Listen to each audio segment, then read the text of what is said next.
Hello, the internet. Hello. So yeah, we might have some technical difficulties in terms of bitrate and stuff, but we're going to plow on through. We're gonna have a go. Thanks so much for joining us for another game of After the Fire. That's right, isn't it? Yeah. We are very excited because we had a week off. I've been very busy with the spy game, getting the quick start out there. But we are back, and I've been writing relentlessly for the last few days in like my commute and my lunch breaks. And it might be a little bit story time, guys. I'm just warning you now because I got a bit carried away on my little phone. But yeah, hopefully they'll be. Like I said to Virginia today, I think it was today. I haven't got time for you guys to argue between yourselves. Like I was writing and thought, oh, this is all right. It's a few scenes, and now I've realised, like, no, this is loads, and we have a lot to get through tonight. So we're going to crack on. Let's have a quick look around and have a chat to people. Tom, you're back. How are you doing? I am. I'm back. I'm very, very tired. I had a rough day today because I was soggy. I was covered in mud, and that was before I even got to work.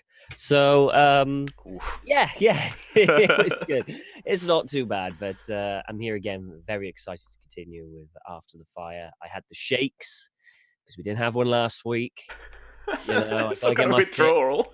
Gotta get my fix. But yeah, I'm looking forward to seeing where the story goes, where all the characters go, and where I go, really. Yeah.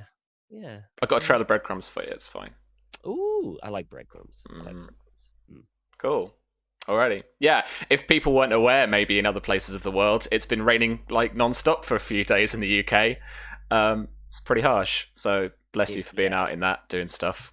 It's such a huge contrast over to last summer, where we were like in the middle of a heat wave / drought. We had like this crazy drought, didn't we? Yeah. So it's such a large contrast. And we've had like a month's worth of rain in about 3 days. Pretty much, yeah. So that's made my life so much fun. So Jason, how's Texas?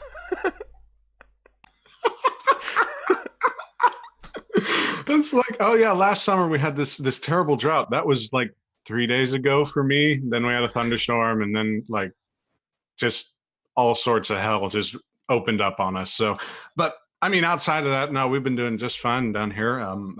I've personally just been having a hell of a week, but happy to be here, happy to be back, happy to continue on and forge forward in this very good plan that I've come up with. Very good plan, TM. Very good plan. It's full. I would say it's foolproof, but I don't want to tempt fate any further. Cool. All right. Yeah. Good to have you. And Virginia, I saw you a few hours ago. How have you been since then?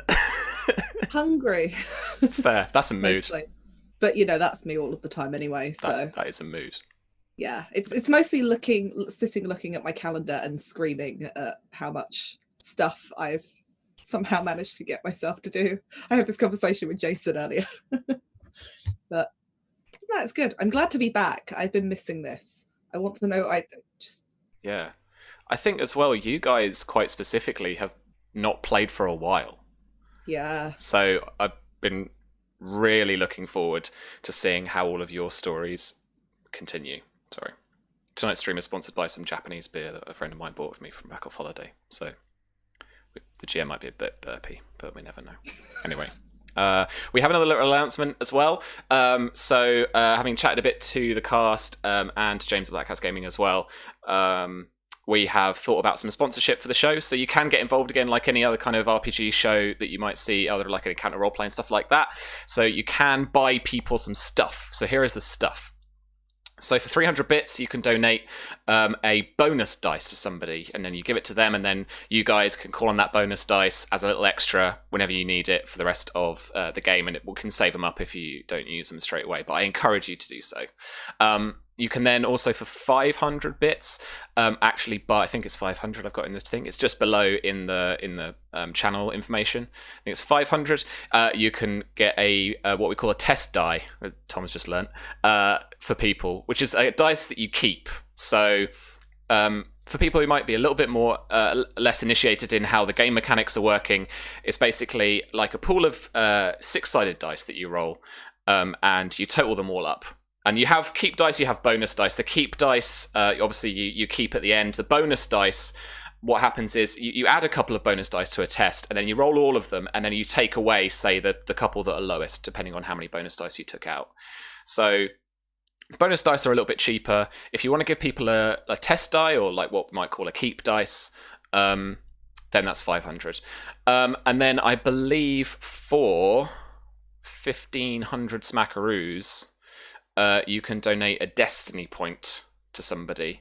And destiny points do lots of cool things. You can either spend them or you can burn them. Spending them means that you can do little things. You can add yourself some bonus dice. You can make your test bonus dice test dice.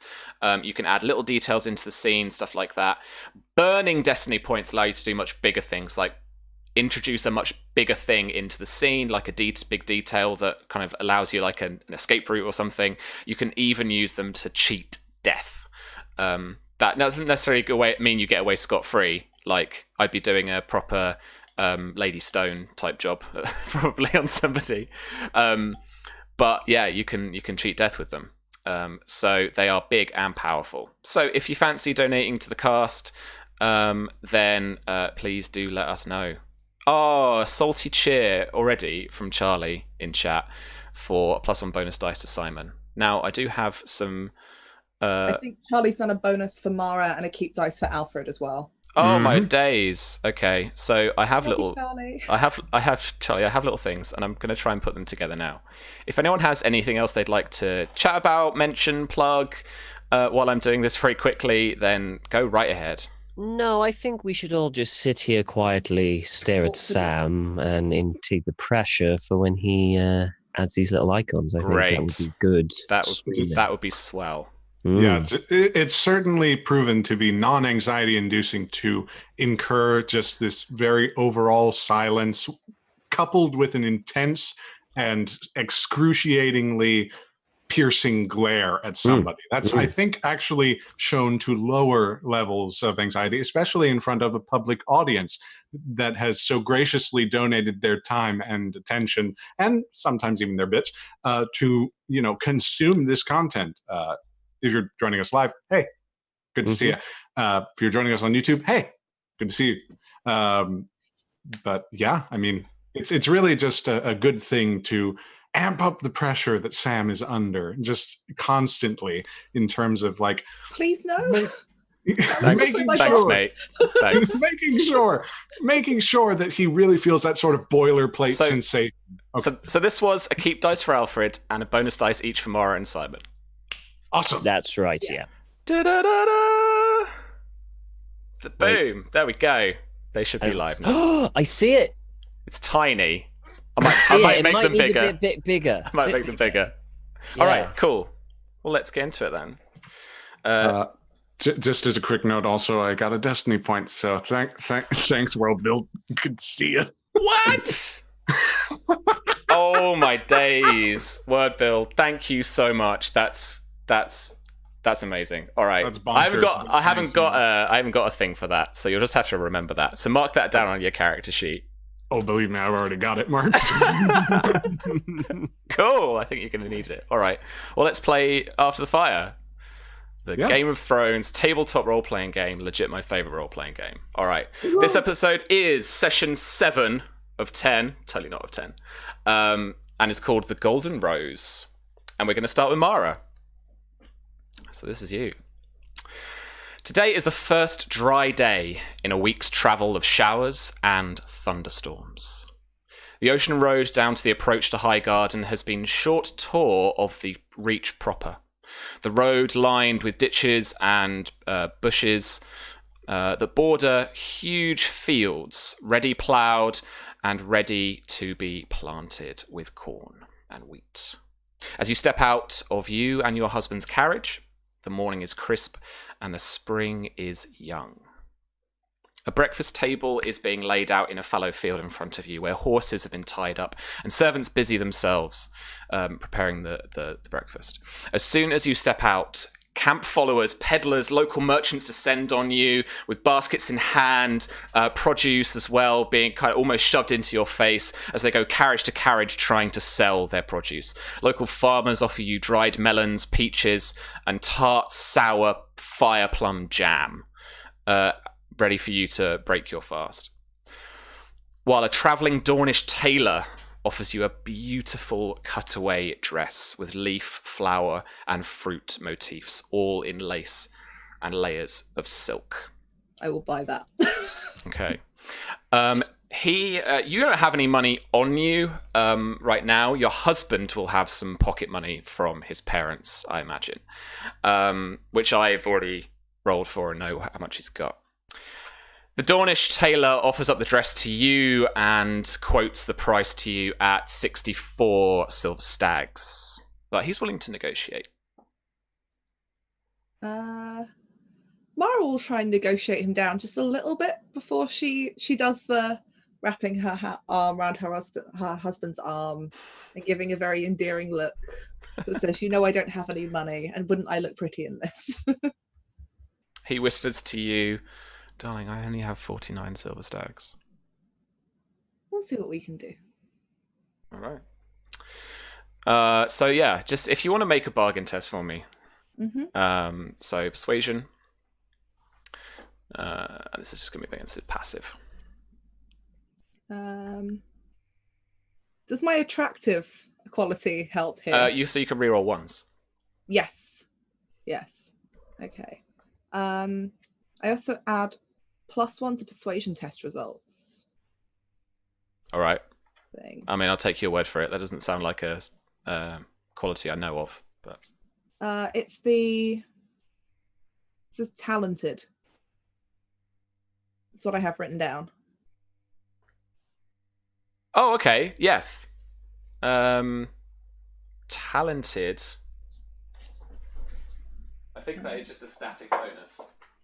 Yeah. I don't have bargain, but it's fine. I just have to roll high. Yeah, I'm not very good at that. James, I'm going to keep that. I'm going to keep that bonus dice to somebody else. This guy's a passive at the moment. What did you roll? It's 15, and with the +1, that is 16. 16. Maths. It doesn't. I didn't roll any ones, so. Cool. All right. Yeah. He's a tough cookie, but you eventually bargain him down to it, and he hands over the dress to you for a measly 49 silver stags. What he offers to do essentially is, well, actually, no. For the bargain price of 49 silver stags, he hands you the dress. He's like, "You can take it right now, kind of cash payment. We're good." So Alistar gives him the money. Unfortunately, already looking at it, you can tell that this hasn't been tailored yet, so it's not going to fit you properly. So it's gonna need to be worked on. You're gonna have to grab a servant or somebody able to do it for you. That kind of thing. I give Alistar a wonderful, massive hug and thank him. Wholesomeness.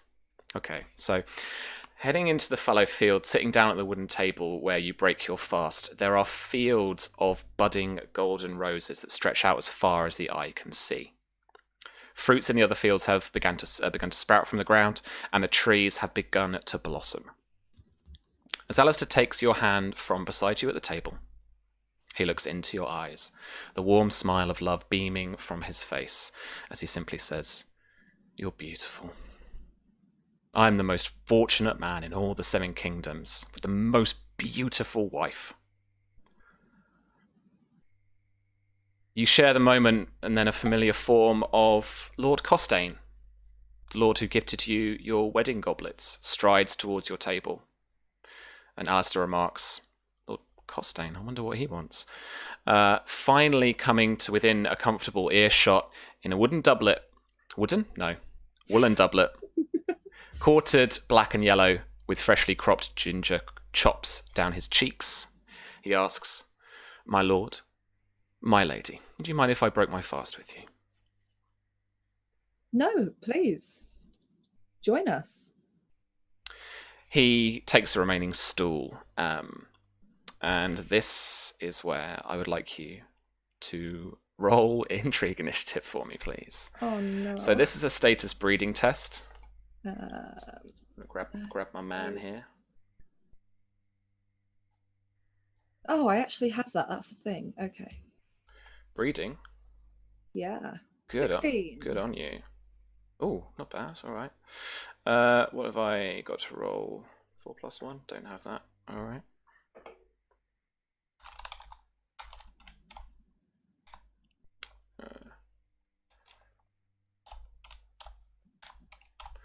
So I'm a little slower on the rolls this week because I've forgotten how to do it. Oh, 19. All right. Do we have any stats for your husbando? Where are we? So you can see I've prepared for this. All right. Tom, Jason, either one of you volunteer. Can you roll for me for Alistar? He's involved in this too. Oh no. I shall be the one to roll. Excellent. Jason, I need you to roll 3 dice for me and keep all 3. All right. So 3d6. Yes. Nope. And haha. 10. We have a test dice for Symon, by the way, from Lady Purple. Oh man, I have to keep up with this. I'm watching chat sound, don't worry. Yeah, we got it, Sam. Don't you worry about that. Alrighty. I think there was like 2 other destiny points for Mara and Tom, respectively. I don't. Well, I didn't see that. No, right. Because it didn't happen. I'm cheating. Come on. Tom, Where's your Work with honor, me, son? guys. Oh. scroll up and find out what's going on. We've got to keep dice, have we? Yeah, just a test dice for me. Nothing yet posted from anybody else. I swear on my On your not organs. All right. So a test die for you as well. Okay. Today you should be playing the part of Alistar. Okay. And with a 10, he will go last. Okay, so Lord Costain goes first. You can actually add +2 to that result, Jason. So 12. And then +2 to mine, 21. Okay, so it doesn't actually make too much difference. So we'll use that 16 that you've got there. So he goes first. He asks the two... I am going to not roleplay too much this one. I want to get through this intrigue a bit, but it is an important one, I think, for me and for the things. So he... actually, quite simply, first of all, just asks how your journey's going, particularly asks Alistar how he's finding the journey, my lord. And I am going to roll some dice.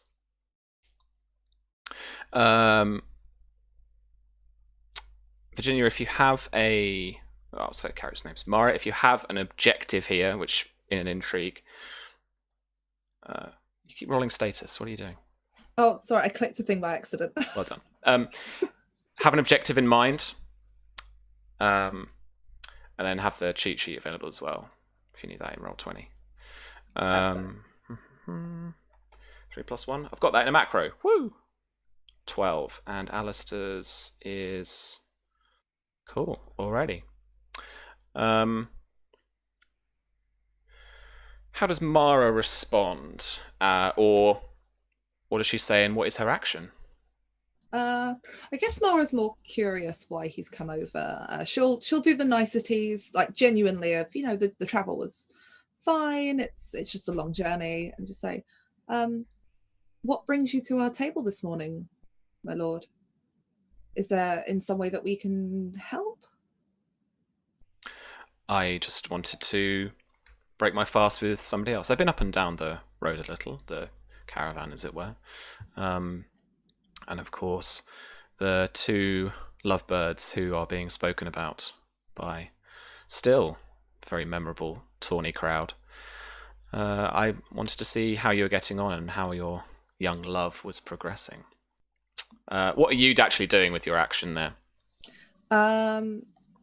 So the kind of, like, if you're actually trying to do some, like, composure damage to him, then that would be influence.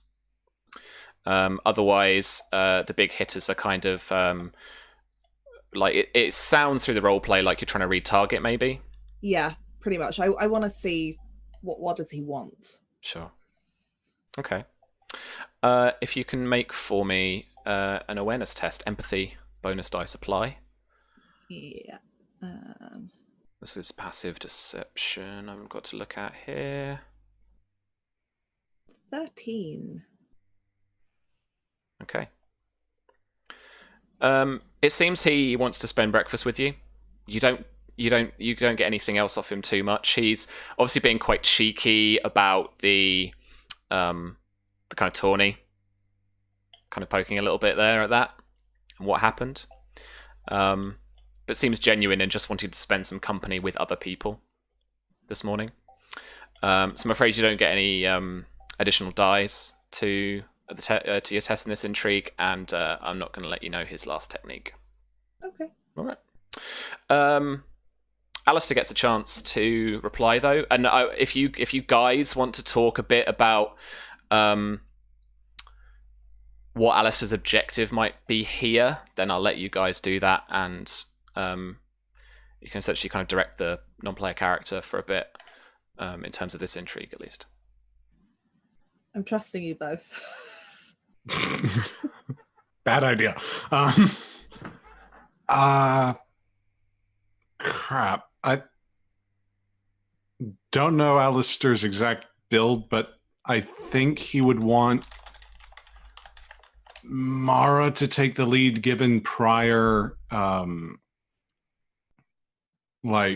interactions with the Costains. So his objective would be to make sure that whatever Mara is trying to do is getting done. If you want, we could just let him assist and keep assisting. That might be the case. And mollify if he notes that the conversation is like, oh God, this is not good. Cool. So okay. I think for the first, standing order, he's going to assist until kind of you want to kind of yell otherwise. Yeah. Exactly. Yeah. Cool. All right. So back up to the top of the round then. Bear in mind dispositions as well, and particularly for Mara, having received the gift. I wanted to watch the video back, and I kind of didn't have time and forgot. I was wondering whether when he gave you the goblets, there was a result from that intrigue specifically with him, whether he charmed you or not, or whether you charmed him. I think I charmed him because I think there was I might have written something down. Hold on. No, it was that Mara was so grateful for the gift and that graciousness sort of, yeah. I have a thing in my journal written as a +1 dice in persuasion test against Marius Costain. So I think Mathos Costain, this is the guy. Yeah. So all right, so I charmed him. So you charmed him. Cool, makes sense. And Which you is being nice. Yeah. You actually get +1 dice with these persuasion test type doobies for this intrigue. We've kind of ploughed into it as well, but the top of the intrigue, technically, by the kind of rules as written, you should be deciding whether you're going to use persuasion or deception throughout. Whether you want to whether your objective is deception, because that's kind of tied into it, or whether you want to actually be truthful and persuade him to do something. Oh, it'll be persuasion. She doesn't suspect him of anything awful. She doesn't have any reason to lie to him about anything at the moment. Sure. I'm going to keep all of kind of my stuff for Mathos, kind of behind the screen, as it were. So any techniques or any deception, persuasion, or anything like that, I'm going to keep. Yeah. What is it, Symon? All right, wicked. Okay, so basically, he's directing his conversation at Alistar, rather than yourself. It's that a horrible masculine. He is talking to the man in this situation, as he's the young oak, and he's basically saying along the lines that you must be incredibly grateful to be free from the confines of Old Oak, on the road finally with your new bride, a new man, my lord. And a man grown, free from the nest. And I'm going to influence. Oof. I suddenly don't like this guy. I suddenly think this guy's not all about goodness and wholeheartedness and stuff. All right. Don't know what could give that impression. Okay. Alistar, I tell you what, I am going to copy Alistar's stuff into the description part so you guys can all see. There we go. Okay. So his intrigue defense is 8. I'll give him 3 degrees of success. Oh, hang on. And okay, with the disposition modifier, gives him 3 degrees of success. So we're going to knock 9 influence, 9 composure off of Alistar, which would knock him out, save for the fact that he has some. I think a disposition here is going to be indifferent, the neutral one, because like Alistar was preoccupied at the tourney, right? So I think this is kind of this is fresher ground for him. He doesn't really know Lord Costain that much. You've had some experience with him, so he's actually going to soak 4 of that influence. So he is down to 5. No, he's down 5 composure, so he's on 4. Mara is up. Okay. So you from last round, you've got the assist from your husband, and that means that you get a. Oh wow, he's got some good persuasion. He's got plus. You've got +2 to your result. Okay. I want to try and kind of talk him into revealing what it is that he's actually come here to say, because there's a lot of pretense right now, and you know Mara is used to seeing this Sure.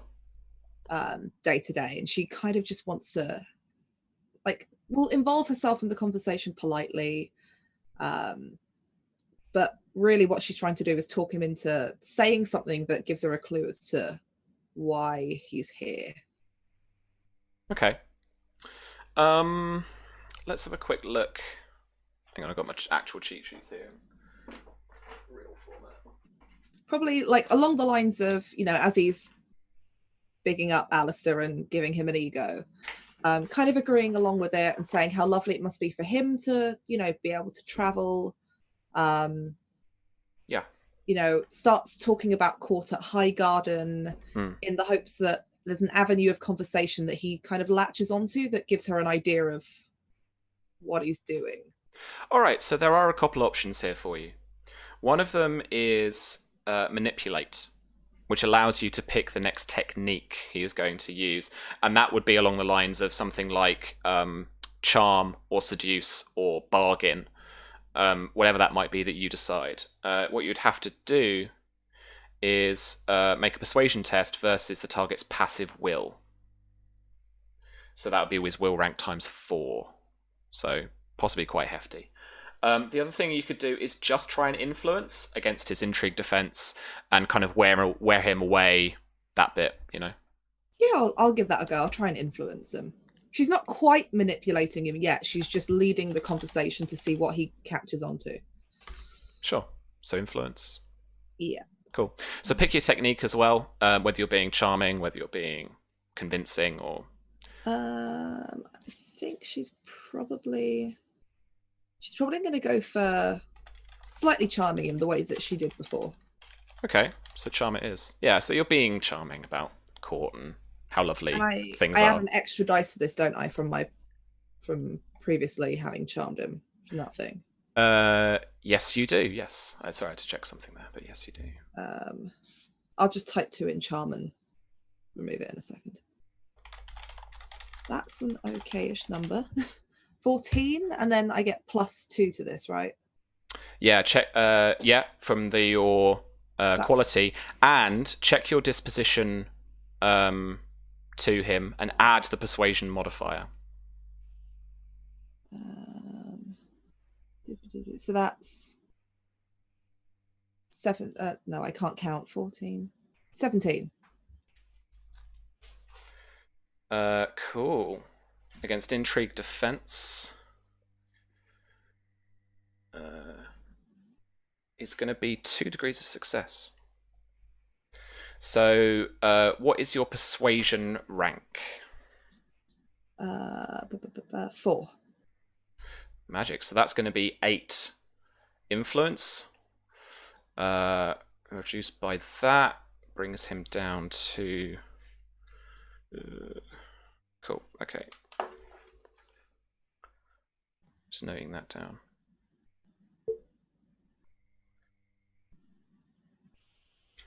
All right. Nice. Nice little verbal sparring there. He gives away a little bit about how he's been going to see different lords around the caravan, but nothing more than that, really, from what you've been saying.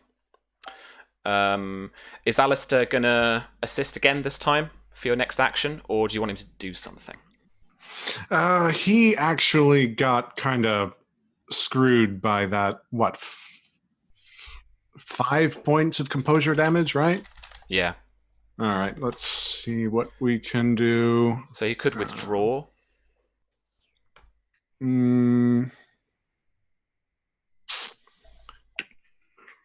That's a good point. I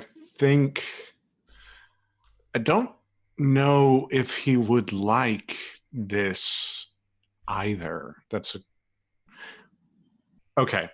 I think withdraw, like a will dedication test, would be the right call here, because his intrigue defense doesn't seem to be that high. Mm-hmm. So even though Mara loses the assistance for the round, I think that their disposition is chummy enough for her to overcome it. Mm-hmm. So what's the final decision? Withdraw with a will dedication test. Yeah. All right. If you want to roll that for me, that'll be what? You've not got. I'll show it to you too. It's only Virginia's thing. Gotcha. Well, I mean, if Virginia wants to roll, that's also perfectly fine. So actually, roll 2 dice for me. So he's got courage bonus dice, but okay, 2d6. Not any of the dedication yet. Roll 2d6. Would this count as helping their relationship at all, to where that other dice from the spent destiny point? So this would be 2d6 or 3d6 keep 2? I think so. Virginia, what's that special rule? Yeah. Lord Costain sinks his teeth into a dry apricot as we're waiting. Bonus dice to test that strengthen our union. Okay. Yeah, I'll give you this bonus dice too. So this is 3d6 keep 2? Mm-hmm. Okay, K2. Bang. 9. Okay, so his intrigue defense goes up to 9 from 8. Okay. That could have been worse, man. Yeah.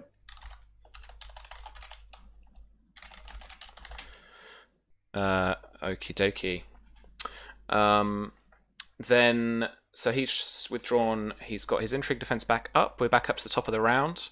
At the top of the round, do you want to change your objective? And would you like to change your disposition? No, she still kind of wants to know what this is about. There's a little bit of Mara that, she is highborn. She did see her father go through things like this with people in terms of the kind of small talk, and she knows that people don't come over and break fast with you at this early in the morning when you're with your new husband. Something to say. Yeah, it's not. It just doesn't feel right to her in that sense. Like, she's seen this before. People have always got something to say, and they have to hide it behind niceties and pleasantries. And I also feel like maybe perhaps Symon taught her a little bit about that as well. So, yeah, she wants to know what's going on. Cool. All right. So not change your objective, but you can change your disposition a step up or down if you want to. Down will provide you with more like armor, basically. It will soak more of the influence. But it has to be reflected in the role play. You will not like him more. So if we're all good, I'm going to make the decisions as well, and I am going to speak to Alistar again. And actually, you kind of get your wish because he comes out with what he's really talking about. He says to Alistar specifically, I'm meeting a few of my trusted friends and allies before court begins at the behest of Lord Peake. I wondered if I could count you amongst them. And roll some dice. This is... oh, hang on, he's got... What's the retarget thing again? +1 keep dice. Sweet.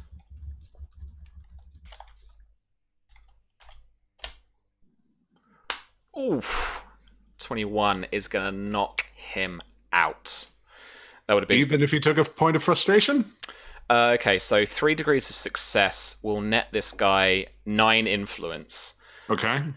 Taking a point of frustration will soak 2 of that influence. So let's just do the disposition rating first. Okay. So, as I say, 9 influence taken down by 4 for disposition. 5. So currently doing 5 damage basically, and you can, for each point of frustration, you can soak 2 of that damage. He's at 4. He can only take 2 points of frustration before he is knocked out of the intrigue. Okay, I think at that point, with it being reduced to 5, he's at 4 composure, right? He is, yeah. Okay, so let's take that point of frustration. It'll visibly show up, like Mara will even sense that there's like this tension from Alistar, and he'll be at 1 composure. Ooh. That's not good. That's really not good, but that's... Okay. I mean, it's yeah. It's Mara's go.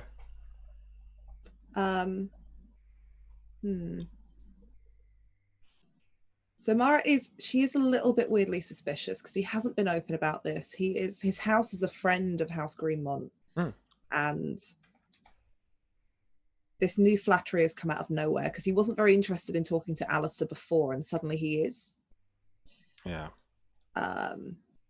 Can Mara basically try to convince Alistar, like, she's not feeling great? Can he take her back to their carriage?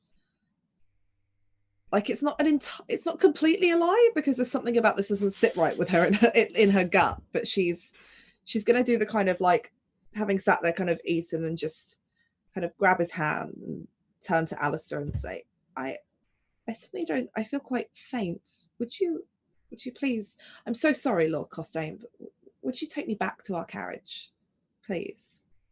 Okay. You flee the intrigue, and Lord Costain is left at your breakfast table. Can't have a lady passing out at the breakfast table. It wouldn't be polite. I'm gonna have to move ahead a little bit, but after some understanding of what that was, are you okay? Like, he's genuinely upset. Like, are you okay? Once we get back to the carriage, she'll be like, I'm sorry, I'm fine. It's just, he wasn't very interested in talking to you the last time that he was in our presence, and now he's ignoring me to speak only to you, to invite you to something. You are in a position of power now. You're about to go to court. You are the future of your house. And people will try to... I see what's happening with mine, but we have no one to watch over the house. No one really with a strength of power, because women don't hold power. Just be careful, Alistar. Not everyone here is your friend. There is a knock at your carriage door. Mara will just call out, who is it? Like, Alistar's staring at you as you say that.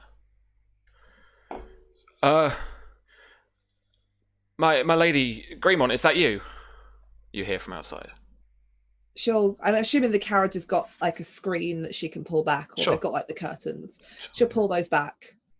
Who is it? You see him before you, and you will recognize somewhat of the kind of uniform or some of the armor that is being worn, and it's one of the Greenmont couriers. And he's still a little sodden from having ridden the night before, but says, Lady Mara. Yes. By the God, by the seven, I'm glad I found you finally. She'll open the door to the carriage and let him in. Sure. You can just about stand in here, but he kind of he kind of bows. Oh, my lord, Oakart.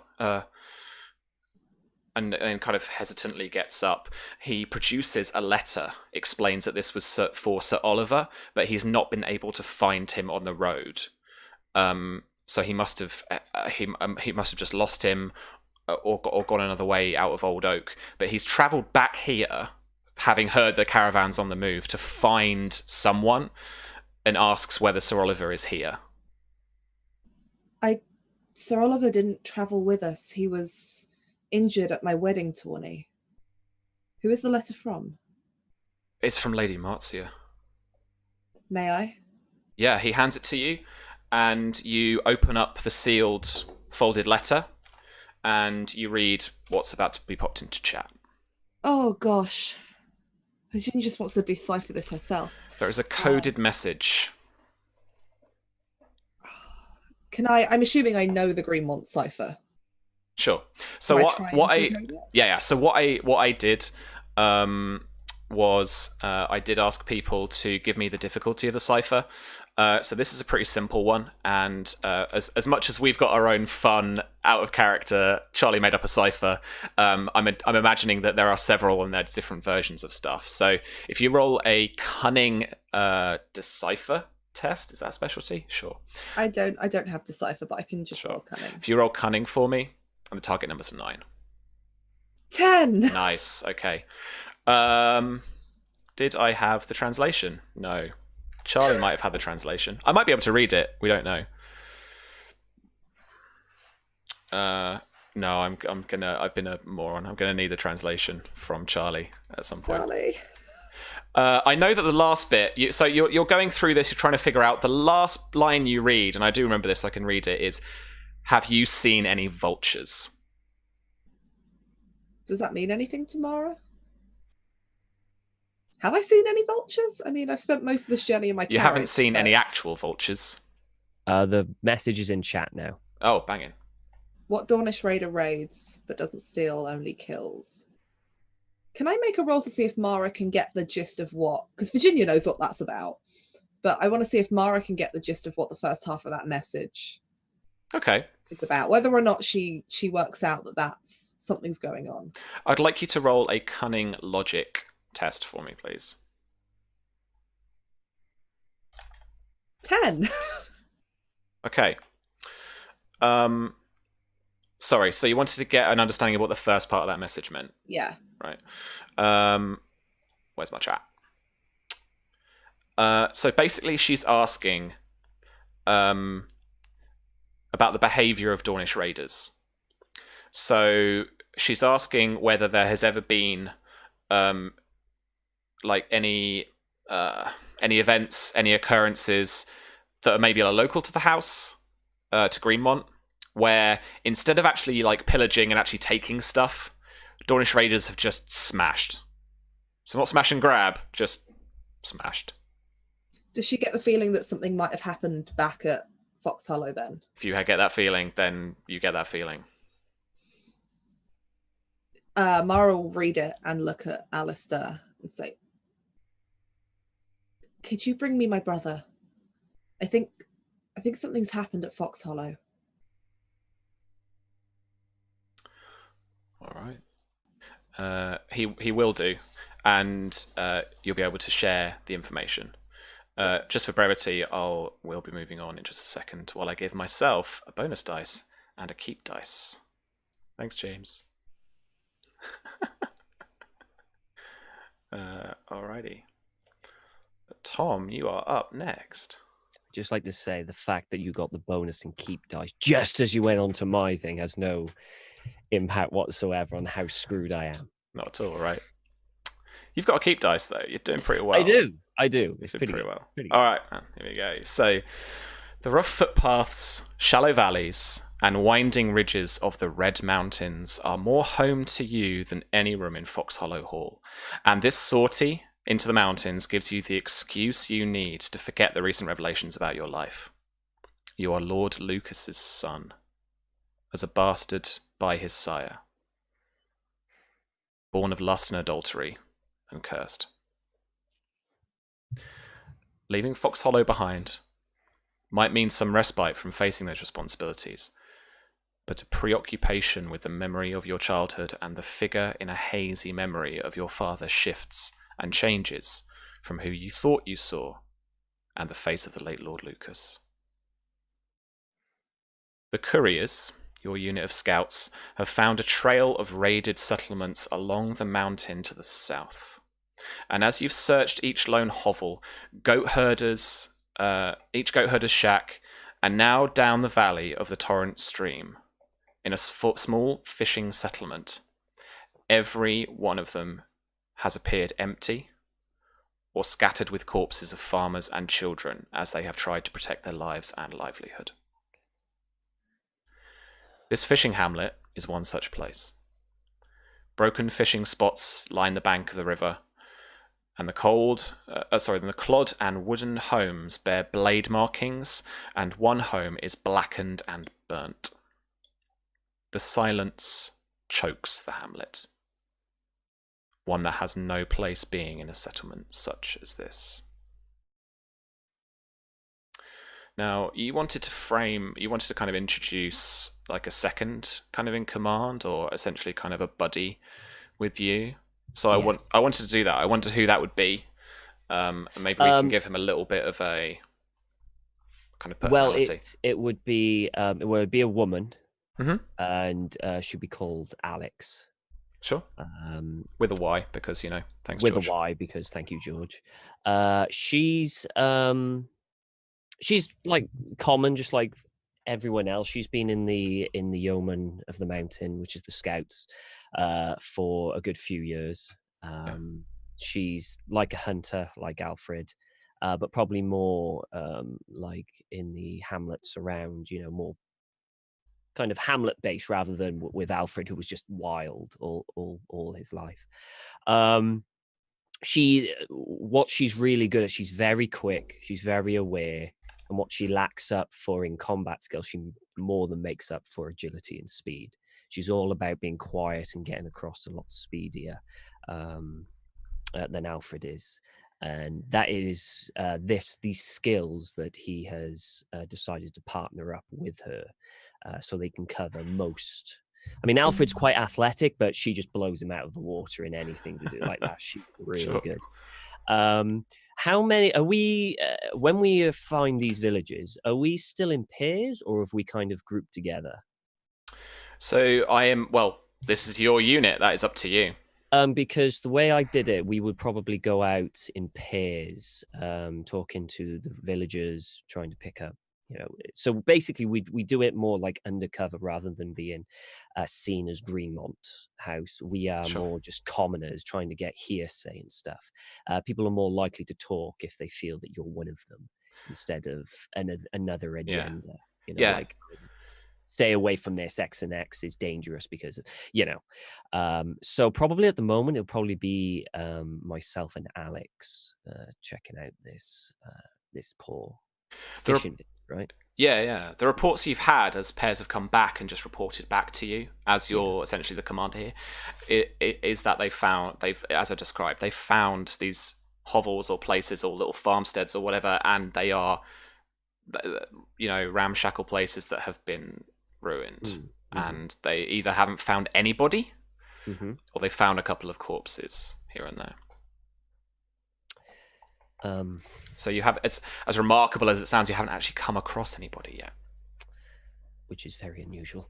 So Alfred is going to very cautiously head into this fishing village with the objective of searching for clues, searching for the corpses, if there are any that don't belong in the village. So like maybe a raider that was killed.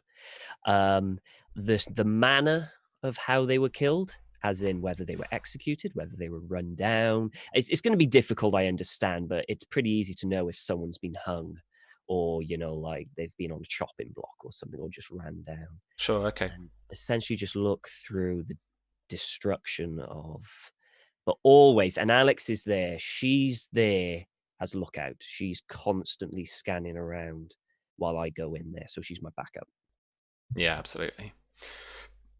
So it's the burnt house that catches your attention, and you head towards this larger wooden building in the center of the village.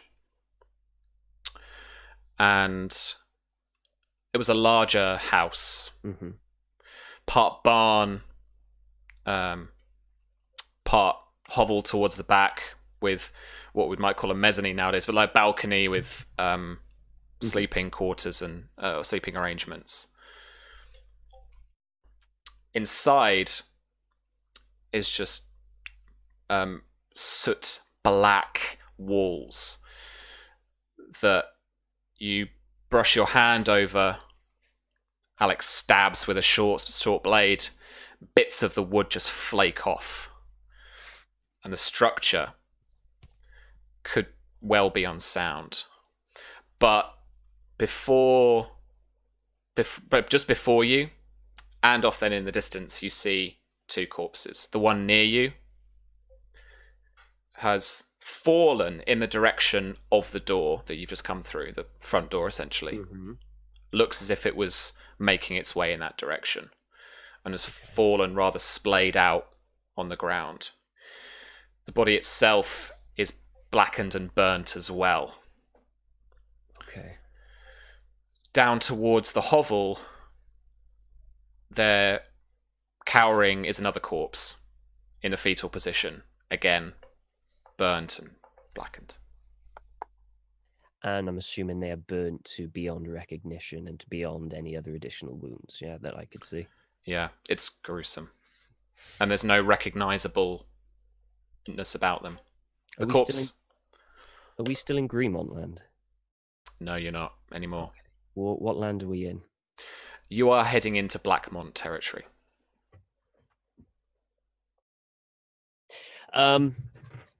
He's gonna tell Alex to ensure that anyone comes, Blackmont, whatever. He doesn't want to be caught around this and being blamed for this blooming massacre. So he wants to ensure if someone arrives that he knows well in advance, and he'll tell Alex to do that. She gives you a nod. She leaves. He'll get up, and there's nothing at all that kind of piques his interest in the burnt out building. The corpse that's just in front of you is wearing scraps of hard leathers. Okay. And chain.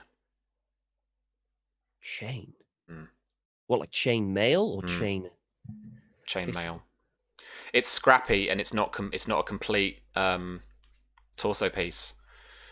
And it looks weathered as all hell. But it's chainmail nonetheless. Under, I'd say soft leather, really. Yeah. There is a chipped, rough longsword by his hand on the floor.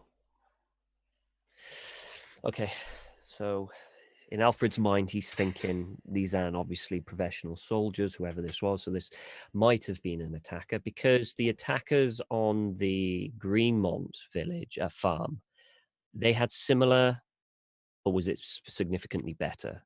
It was similar, wasn't it? They had similar stuff. I'm going to pull the body out and take a really, really good look. Okay. I'll try to vomit. Sure. What particularly are you looking for? Insignias. What the hell would survive a fire? Exactly. Anything metal, I guess. Sure. I think that's the only thing that really would survive a fire. The leather is bubbled and boiled, and parts of it have actually melded with the flesh, and it's kind of ripped apart from that, basically melted off some of the chainmail. The chain, as ragged as it is, has survived. It's now fairly sooted as well, though. But having a good look at the corpse, there isn't really anything else. Okay. Here on this corpse that piques your interest. Okay, Alex comes rushing forward. she says to you in hushed tones, "I've just heard a cellar door move over there." Alfred will nod, and he'll notch an arrow with his longbow, and Alex has already got her short blade in hand. Yeah. He'll signal for us to quietly head over to where the sound was. You head. She heads into a small hovel. That now, putting the two together, you imagine there is like a trapdoor, cellar door type thing inside the building. Where would you position yourself in that case? I would position myself a bit further back so that as it opens, I got a clear view down, but not in melee range, and I'm going to have Alex the one open it and jump back. You've got nice cover behind a open window. There's essentially a hole in the wall, just by the front door. As she slowly makes her way towards the cellar door, and then looks at you, and flings it open. And you hear draw an arrow and wait. Sure. You hear a whimper from inside. I'll slowly head up, arrow still drawn, and take a look down. Down below, there is a thin young man, dark skin, and looks up at you and just holds his hands up and whimpers again. I'll take the arrow, put the arrow down, step back. Come up. It's okay. They're gone.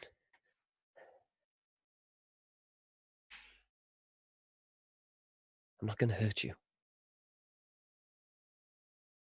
And I'll step back to give him a lot of space. So as he steps, I'm keeping a significant distance, and Alex is going to do the same to keep him, like, to show as non-threatening as possible. He manages to just about clamber his way up, but you can see from that already he's weak, slightly emaciated, and he kind of almost crawls backwards on his hands and feet, and then sits down on the edge of the hovel and just looks at the both of you, noticeably scared. Alfred's going to put his bow away and arrow, and he's going to tell Alex to lower her weapon but keep an eye out around, and he's going to crouch down to his height where he's going down and go a little bit forward, and he's going to take out a bit of probably like dried salted meat from my rations, and then I'm just going to place it on the floor and just push it towards him. He takes it, he takes a bite, and he works hard chewing this hard salt beef, and then asks, "Any water?" I'll get my skin and throw it to him. He gulps it down and then manages to work the salt beef into a softness that's palatable enough to then swallow. And he sighs and sits back. "Thank you." Yeah. My name's Alfred. Could you tell me what happened here?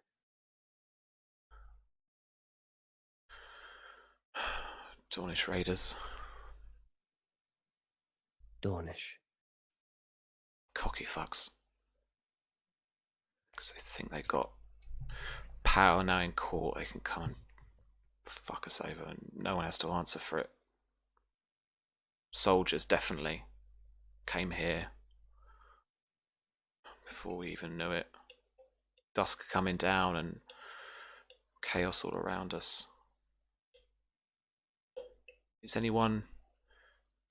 anyone get... And he starts to realise he doesn't really know anyone else is here or what's been going on. What happened to you? I saw them start burning the Mather's house down, and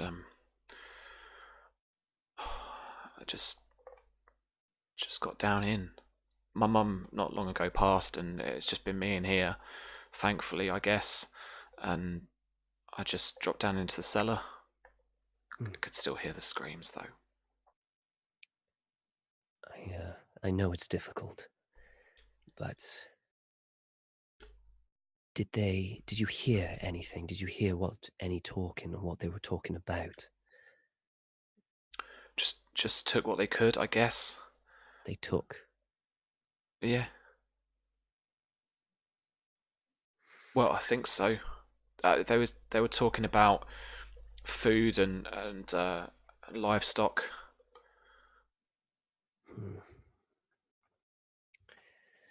Talk about taking them back to the keep, I think. Did you notice anyone in charge? What they looked like? I didn't see. No. I barely heard. Okay. He slowly gets up, starts to look around his own home. Yeah. You can tell from the way he's looking around things, picking things up. This place has been done over too. There's things knocked over, pots and pans. The fire would seem to have been doused by some kind of soup, the way that it's molded up now. Mm-hmm. But he looks at the shelves and they're bare, and he's looking around just absolutely devastated. Did you have any animals?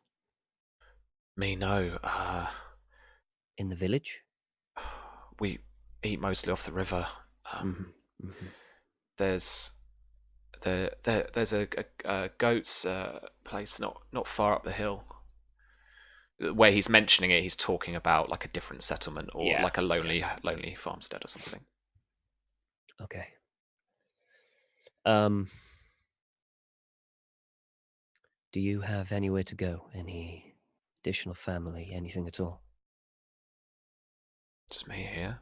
Is this guy Dornish? I know he's got darker skin. I mean, you are in Dornish. You are in Dorne now, really, technically speaking. So he could be considered Dornish.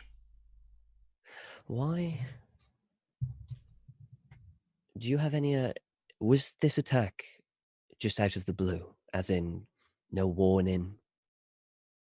Just came from nowhere? We haven't got a problem with anybody. Who is your lord? Lord Blackmont. And have you heard any word of any other raids on your outlying settlements recently? The travelers. I can't say, no. Okay, that's okay. Do you have anywhere else to go? Okay. He looks outside, now he makes his way towards the front door, looks out at the devastation. Has everybody gone? Alfred's kind of... when he was talking to him, he was quite soft and caring, and as he gets up and views outside and see the carnage, his demeanor stiffens. You're the only one left. How many were in this village? 4 or 5 dozen. Alex, count the bodies. She returns some while later and only reports 6 bodies. Okay. He turns to the man. Where's the nearest settlement from there for you? Settlement proper? Holdfast? Anywhere you can get help or food. I guess I'll go to Blackmont. I would. Here, I'll give him... How far is Blackmont from, would you say, walking? From where you are walking, at least a couple of days. Bollocks. Okay, I'll give him what I feel that I could with my ration. Tell him to get some fresh water and start walking. And pray someone picks you up. Fair enough.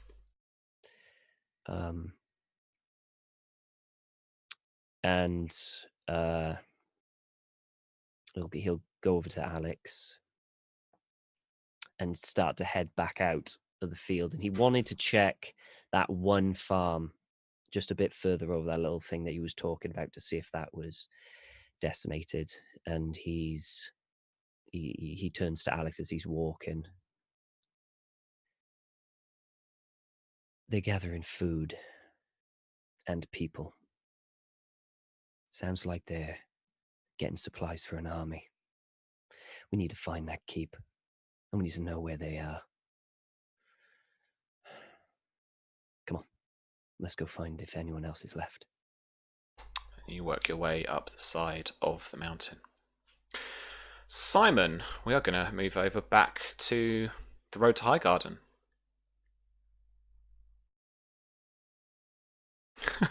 This is you, my friend.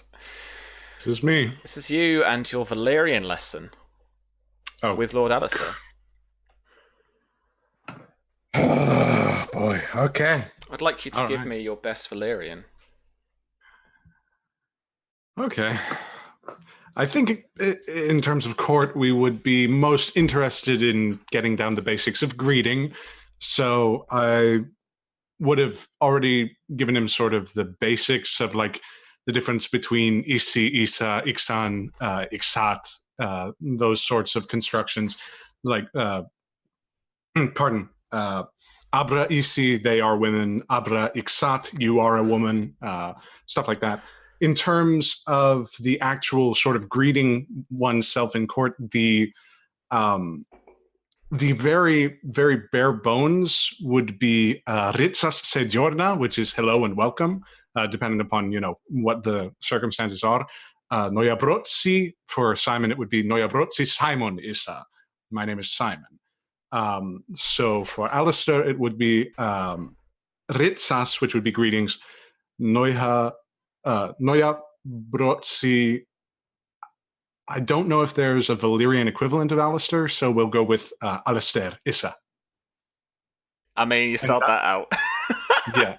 And Symon would just be having him repeat that phrase over and over again. Okay. James give you a bonus dice for that. Donate you a bonus dice for being that awesome.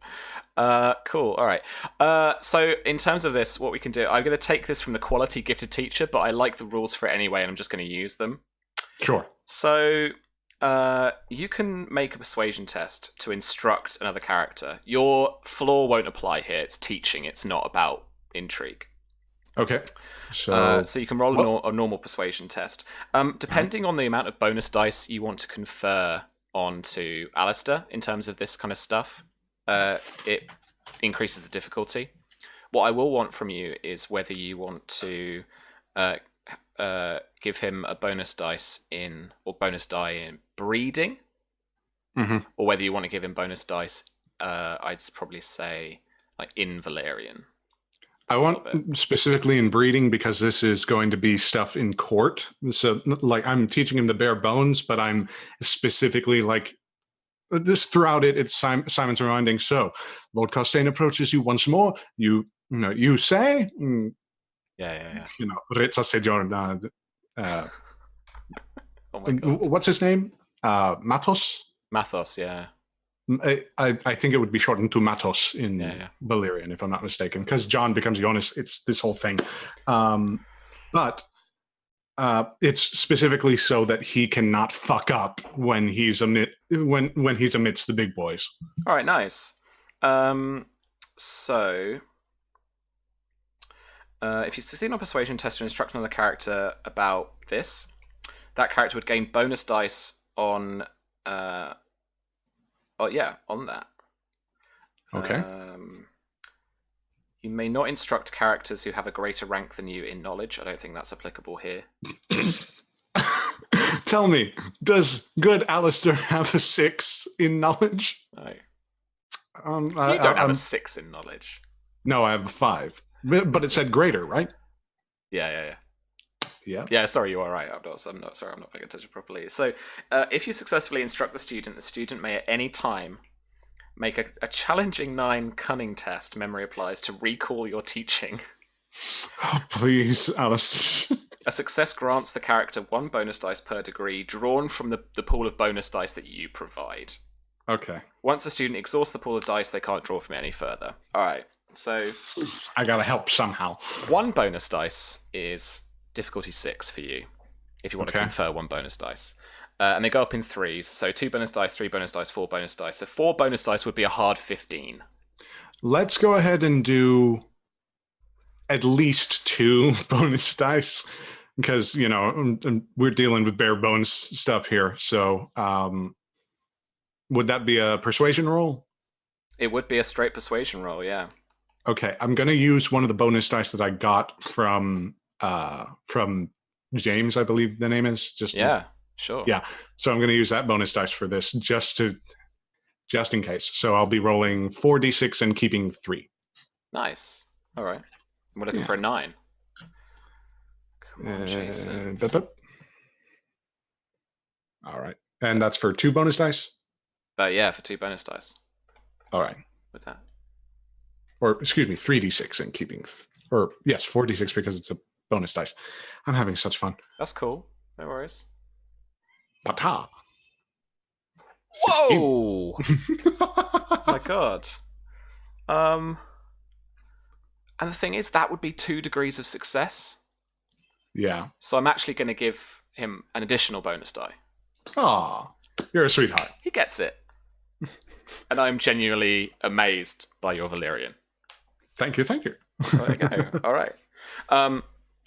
Cool. And he's getting it quite well. You're a good teacher, it turns out. Even though I don't think you probably did much teaching actually at the Citadel. No. This is very much like the...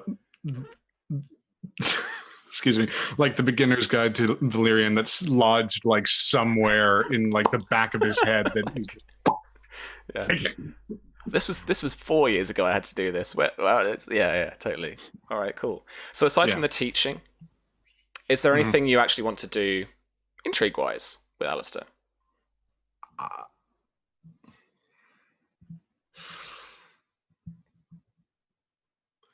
Given my disposition towards his mother, there is only one thing that I think I would want to do, which is to convince him not to put himself in harm's way. Okay. To convince him to keep central to the family. Okay. So, and yeah, well, I don't know how specifically that'll play out, but we'll see how that goes. All right. So I'm just going to run actually a fast intrigue. So this is just going to be against his passive will, which, as you can see, isn't massively high. Actually, hang on. That's not right. Oh, is that not right? He's got composure 9, but will 2. That doesn't make sense. Oh, what did I get wrong? The will or the composure? I think it's the composure. Probably the composure. Actually, let's give him will 3 because we've already done the whole intrigue thing. Yeah, perfectly fine. A little bit more willful than myself, but So passive will would be 12. Okay. That's what you're looking for. You've still got a bonus dice and a keep dice. For persuasion? Or for anything, for the chats, from chat. Oh, right. Yeah, I just want to convince him to stay out of harm's way and just make sure that he's got a good head on his shoulders. For this one, I think that bonus die will like the second bonus die that I've got. Yeah. We'll go ahead and do that. So just another identical roll, 46, keep 3. Yeah, again, I'm not going to apply your drawback. Okay. Damn it. Alrighty. All right, so I am actually going to do something in response. So he thanks you for his for the care that you've shown to both him and obviously to your sister, but that you would be willing to. He says dedicate's a strong word, but possibly dedicate yourself to another house, given your situation. Why are you laughing? A marvelous suggestion, but I'm already trying to devote myself to another house. Yeah. He sorry, I should have framed this properly. I'm imagining this just like on horseback, like the caravan's moving along, and you're having to do this Valyrian lesson like on horseback next to him. Yeah, no, like... this is not like proper sit down next to a tree. This is like roughshod. Yeah. Yeah. That's what I'm imagining. And he's still kind of trotting along, just letting that hang in the air. He does say, you seem like a very solid fellow, and maybe keeping your company a bit more would be a good thing. I need more learned men around me, especially at this court, and you'd be a good companion. And he gives you this look. This lasting look as he trots next to you and then turns his head back around. And I'm going to roll now for him. Excuse me?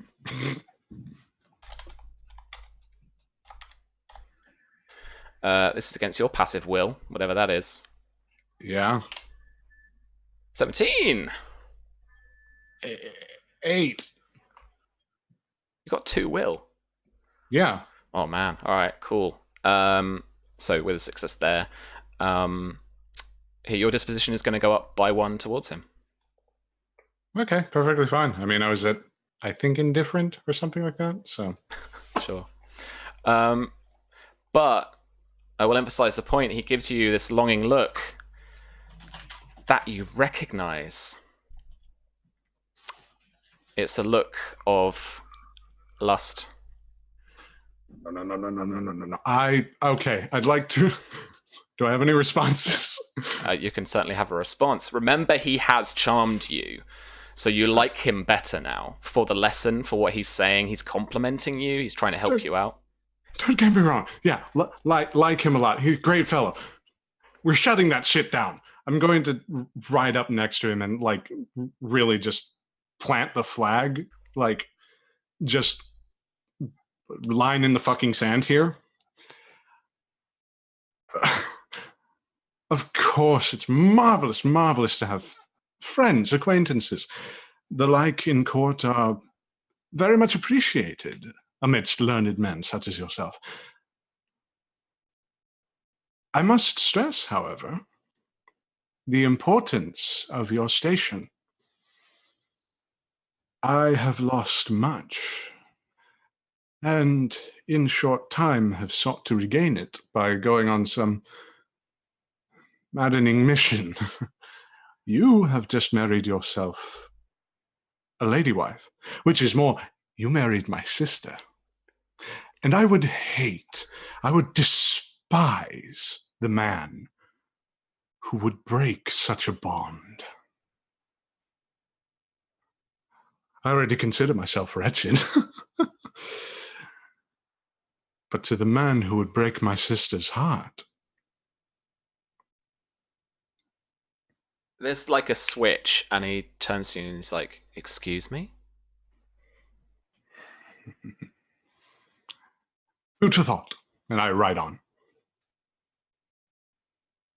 Oof. Juicy fruits. All right. Story time. Highgarden is surrounded by 3 rings of white stone walls, that increase in height, with squat, square towers from the Age of Heroes, and newer towers towards the centre that are tall and slender, round fortifications dating from after the Andal invasion. Between the outer and middle walls is the famous Briar Labyrinth, which serves to entertain as much as it serves to slow invaders. That you and your horses are all escorted through, with the carriages remaining back behind the first curtain wall. Mara, Alistar, takes his horse by the leash, whatever it is, reins, that's it, whilst you're riding side saddle on his horse that he came in on, because the carriages have to be kept back behind the labyrinth. Within Highgarden proper are groves, fountains, and beautiful brick courtyards. The sept is matched only by the Great Sept of Baelor and the Starry Sept. A great construction with beautiful crystal windows casting rainbows of colour as they catch the light. The castle's godswood contains 3 great weirwood trees, known as the Three Singers. The white stone palatial keep is decorated with statues and colonnades in every corner, nook and cranny, and the whole structure is covered in ivy, grapes and climbing roses, as if the castle was growing out of the Reach itself. Wherever you go, singers, pipers, fiddlers and harpers play and sing, from bawdy songs like The Bear and the Maiden Fair to sweet, sad songs like On a Misty Morn. Symon, where would you like to go as people settle in? This is your chance to get in amongst the court before it's actually in session. Very much like before I do anything else, to have a little powwow with my sister. I think there's certain things we need to discuss. Okay. You argue amongst yourselves. All right. There would probably be a point in the proceedings, I don't know what Mara was planning on doing with Alistar, but there would be just a moment where that perhaps he could meet with you and order you off for just a split second. Yeah, I imagine that Mara at this point is trying to make herself seen, because she's aware that people are going to know about the wedding. And it's going to be a little bit of a deal. So she's going to make sure that she is seen so that she can say hi to people, chat to people, figure out who's here. But yeah, if you come and grab her, she always has time for her older brother. Yeah, of course. And Symon would patiently wait as the courtiers kind of mizzle about. And he wouldn't get to the point. Like, he would begin with something like, as he's looking around, awfully gaudy the entrance to this place is, don't you think? She's just got a smile that's like, I can't say what I was going to say in present company because people are everywhere. We all know how we feel about the Tyrells. But she'll probably spot the nervousness in you. What is it, Symon?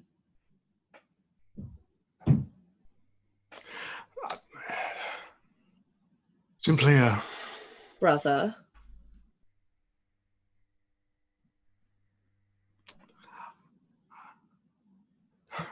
Is it wrong to say I'm not used to that yet? 2 weeks and I've still not gotten used to that. Well, you are my brother. One of the few that paid attention to me. The other two never did. They were too busy off with father. Fairly similar, I suppose. Experiences that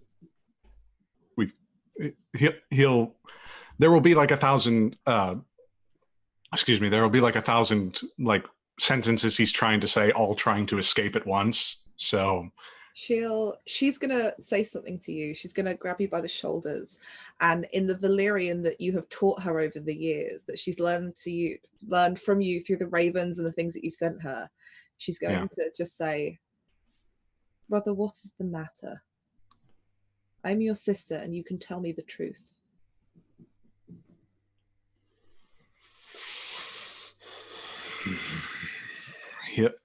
He'll take a deep breath and he'll quiet down and switch to Valyrian with you.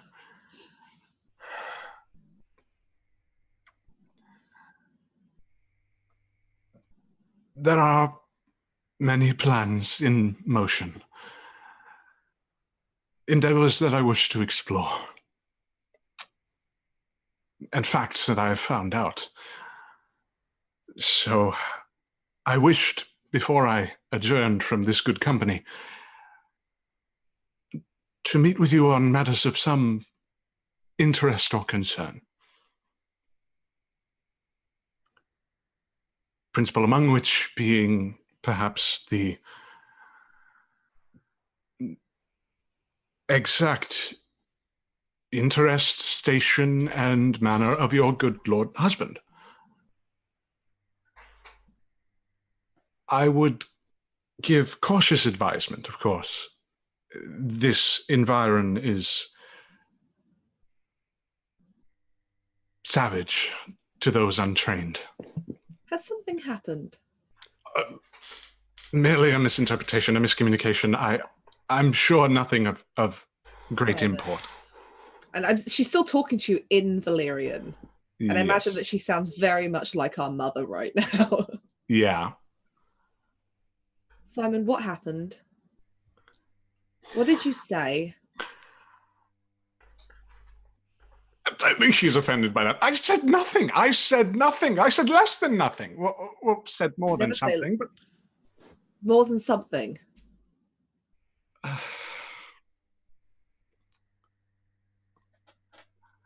Brother.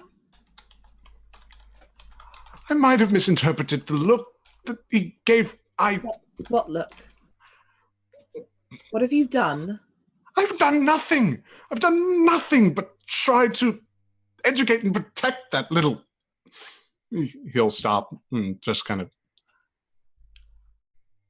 And The boy's eyes wander in directions that I'm familiar with, and I would caution you severely to keep his eyes set on the path. That is all. That is all. she's giving you the same look that our mother would have given you when you'd done something ridiculous. It's exactly the same look. I don't know what else to say. Oh, Symon, even for you, this is ridiculous. Oh, well, I have you here. Oh, God. Lord Costain delivered a letter to me. It was a deciphered version of the one that I received from you. I didn't realize that you knew Lord Costain. I don't. He had the letter, it had the seal. It was from you. Why send two? In my haste to leave Old Town, I perhaps committed many blunders, one of which I am now realizing to be eminently dangerous. Lord Costain tried to break his fast with us yesterday morning. Invited Alistar to some meeting with some other lords. But you say you don't know Lord Costain. How did he end up in possession of your letter to me? Must have gotten it off of Annie. Who?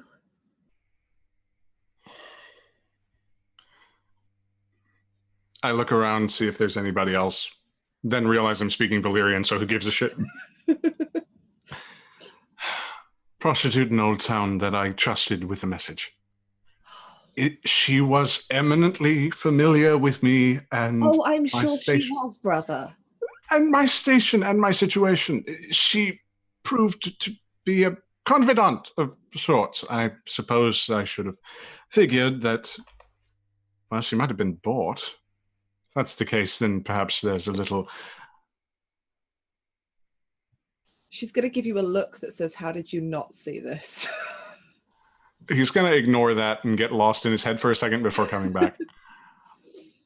I realize, of course, that there's no shame in the profession, but perhaps trust in such a business wears thin in the presence of gold.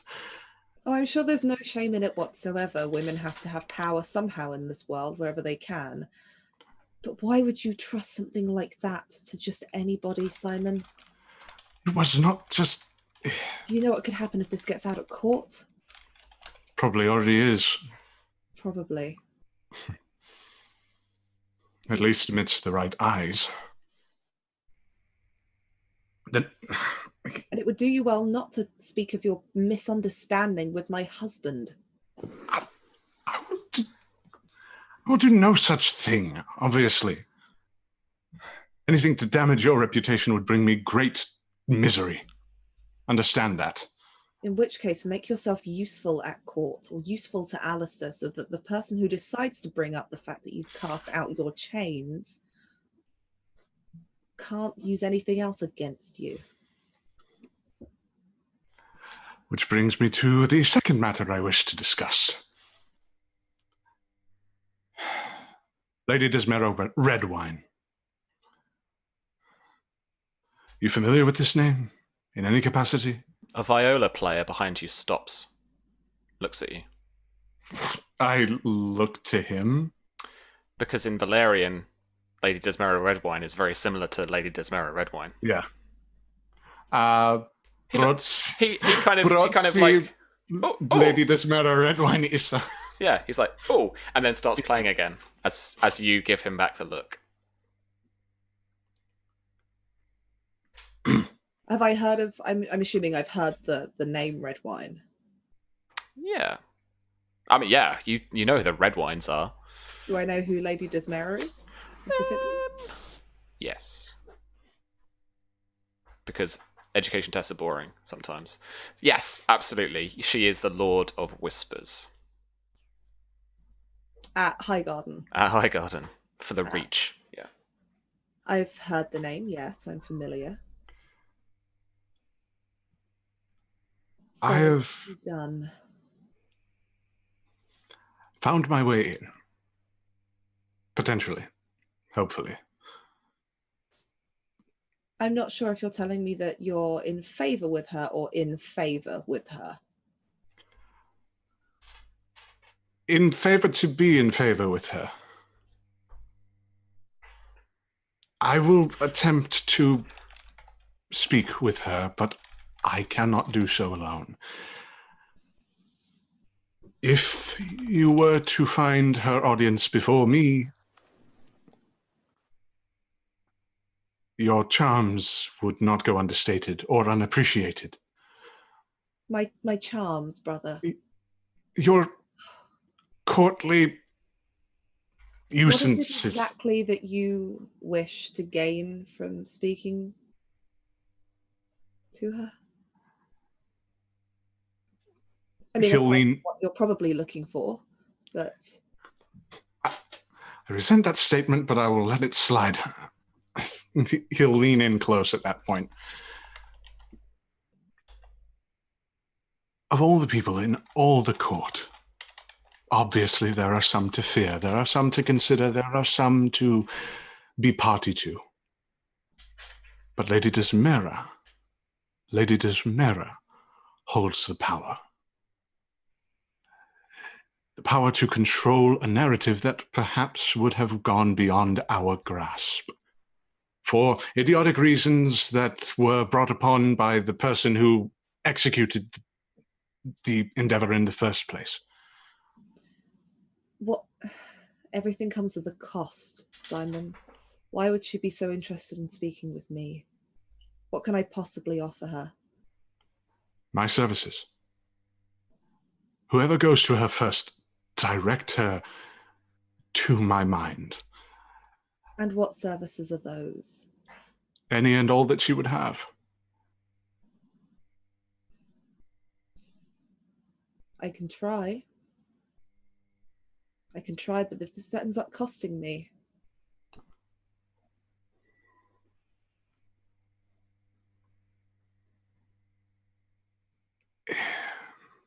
I will try for you, brother. Try to keep out of trouble at court until one of us can speak to her then.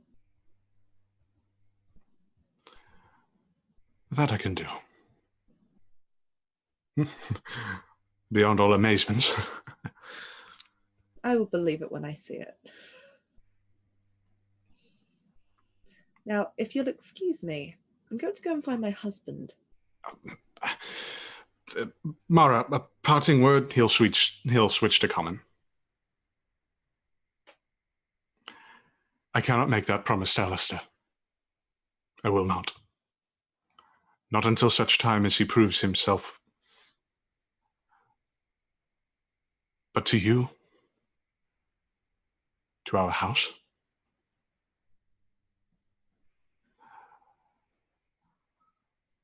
I will.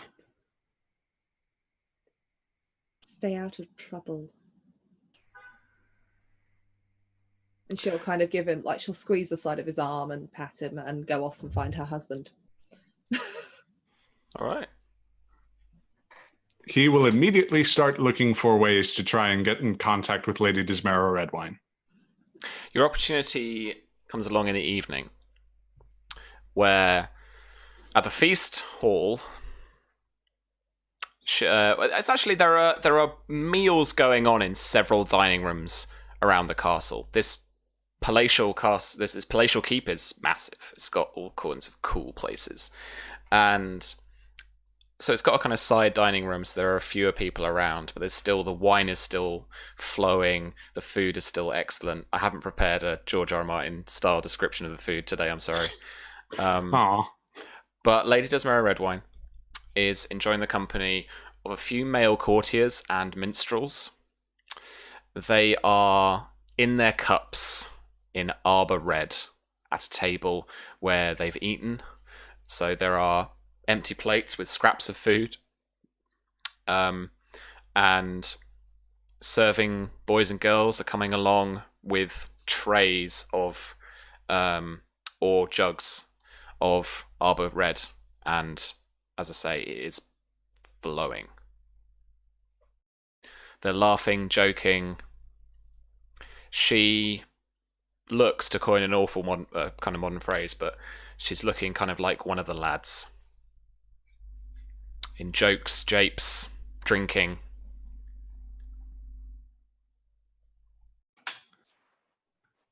At this point, I think Symon would be on the periphery of the group. He might have been nursing like one glass, but he'd definitely be interested in seeing the Lady Dismera's disposition at this present moment.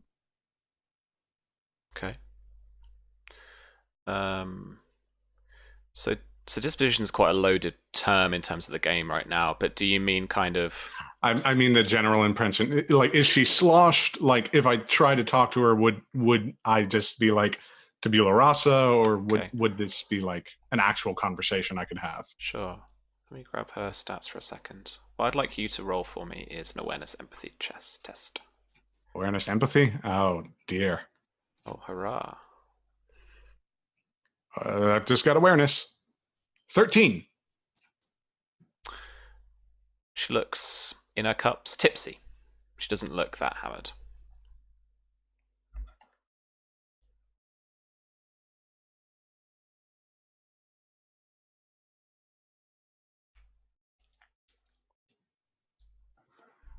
Okay. Interesting. He tried to sort of like move his way along in the conversation, like sit down to one for a while and just sort of talk with them and you know, get a feel for what the general tone is, given that it's a little bit more rowdy, and I'm assuming that these are his people, sailors. Yeah, he's perfectly fine with all the japes and jokes flying around, and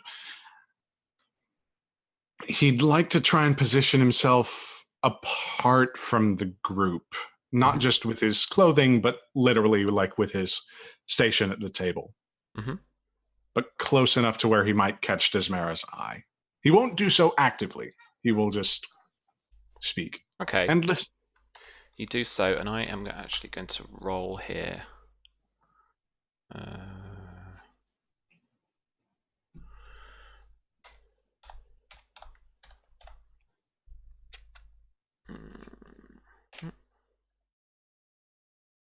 Oh, that was a pretty poor roll. She toasts you towards the end of the table from the other side, at the other end, diagonally. And she says, "Welcome, friend."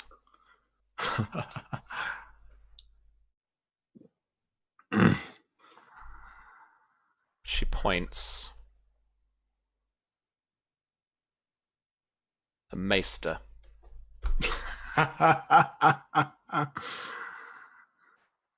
Where's your chain? Lost it on the way here. Maesters don't lose chains. Somebody left the citadel. I'm missing mine. She says more to the group than to you. Shall I put word out for it? A reward? And they laugh. Thanks, Tom. And what would be my reward, huh? 100 stags? For your own chain? Hmm. No. What if I wanted a different chain? Didn't quite like the old one. Lose it so easily. Some shackles, perhaps. Ooh. Or a cloak of the black. Oh. Goes terribly with my complexion. Do they kill maesters who lose their chains? She says, and the table laughs again. No, they're too cowardly for that. High tower's a high tower. I could just throw you off, I guess. I could probably fly down. That I would reward to see. What's your name? Symon. A pleasure to meet you, Lady Desmera. My reputation precedes me. Oh, it does. As do many of your contemporaries. Gorman Peak. Ugh, rough man. Matthias, Costain. The traitors, a lot of them. Who cares? Quite.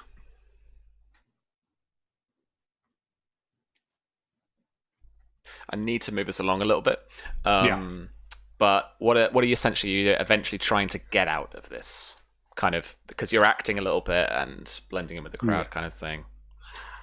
I think at a certain point he would like finish off the glass and start a second and really try to be like, hey, I know what's up. Like, he knows the situation that court's going on.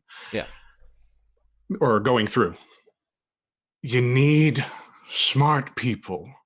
Very, very good people. Loyal people. This is quite late into the night, and a few of the courtiers have kind of like wandered off, and one of them's pissed face down in the table. He'll actually point to that one and say, miserable little shits like him wouldn't do anyone any good. Can't even keep it up because it's bloody asleep. I bet they couldn't even tell a Dornish red from an arbor. I could. Indeed, distinct from a Bravosi red. Or an Esosian white. A learned man. More learned than you might assume. I cast off my chains, sure. Or at least I've lost them.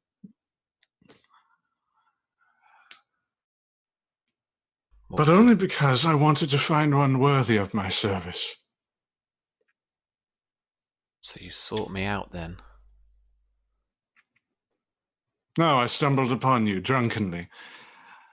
Just like half the miserable couriers who... courtesans, bastards who wasted your time. I don't waste time. I'm through with it.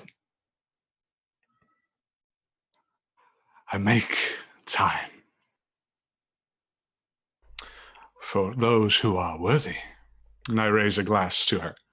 I would like you to roll a persuasion test for me. I'd like to use my keep dice. And I will give you another keep dice. Because that was awesome. Alrighty. Quite so frankly. Persuasion? Can I give Jason one of my bonus dice as well? The one that I got. Can I give that to him? You don't have to. He's got 2 more keep dice now than usual. So it's like okay. 5 keep, I 5. think I'm okay with this one. Okay. But I thank you for the sentiment. Alright. It's passive will you've got to go against here. Well, here's hoping. Okay, so got a persuasion of 3, keep dice and a keep dice. That's 5 d6. And keep all 5. All right, here we go.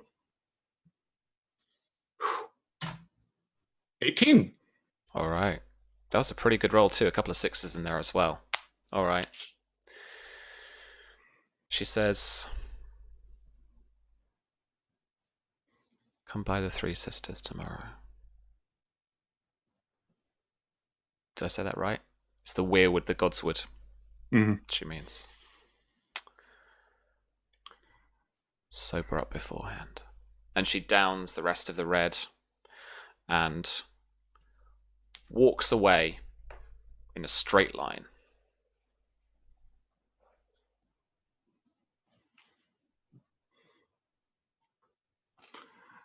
I'll still myself and kind of run my fingers around the rim of the glass.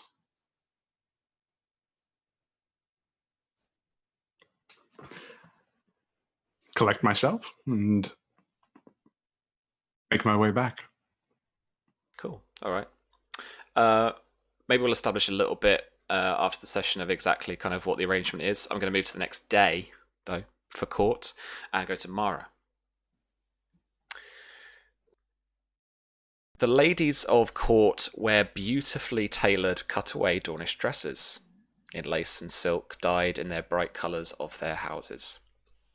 The same style that you managed to acquire from the Ocean Road. So you fit in. And it helps. Believe me. Fine music plays, and the melodies on violas and lutes cascade down from the balcony as a falsetto voice floats above the strings, echoing around the great hall. In the middle of the dais, at the far end of the hall, sits a great stone throne.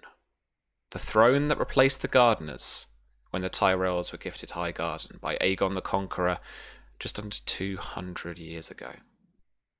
The seat your ancestors coveted when Aegon and his sisters took control of Westeros.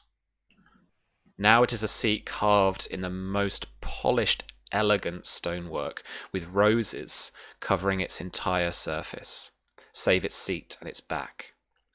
Its arms have been carved so that it was if they were being formed from hundreds of winding stems. If the carvings had been coloured naturally, you could be forgiven for thinking the throne was overgrown with rose bushes. As you sit, and there's no ladies' gallery here, the ladies and the lords all sit amongst each other. As you sit with your husband, the ladies look at you, some of the gentlemen too, some of the lords too, and as you sit down near a few of the other houses along your benches, your little area goes quiet, and you can feel eyes on you. Mara will straighten herself up even further, and she'll smile just a bit more, and she'll look over at Alistar with a slight look of, have I done something wrong? He looks back at you and... Do I recognise anybody here personally that I know well enough? No, not that you've made any kind of serious alliances on the road. Lord Costain is on the opposite side, on a different set of benches, with a different set of lords and ladies. Can Mara try and kind of read people's reactions to like the stares and see is it that she's committed some faux pas, or is it something slightly greater than that? Is it because of her house, or there's definitely something going on that you can't place as having done anything wrong, so there must be something going on with the Greenmonts.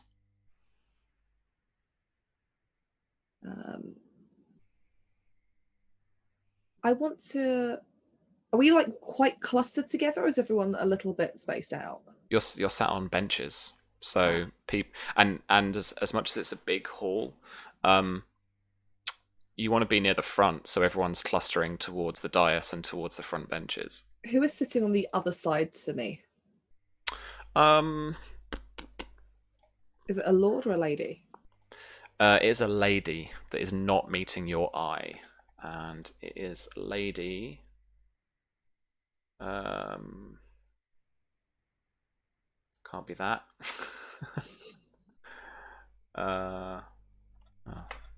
Let me grab my house action doobies. That'll give me everybody.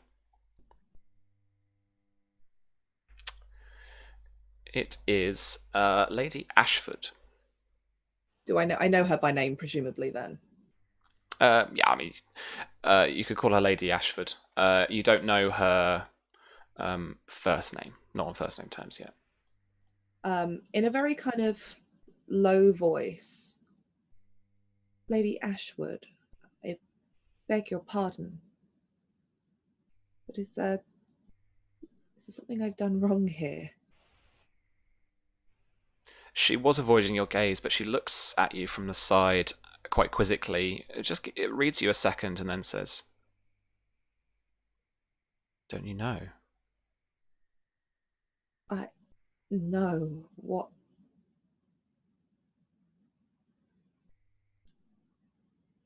I do. I'm sorry to have to tell you this, but your sister has fled Summerhall with her uncle, Lord Blackmont.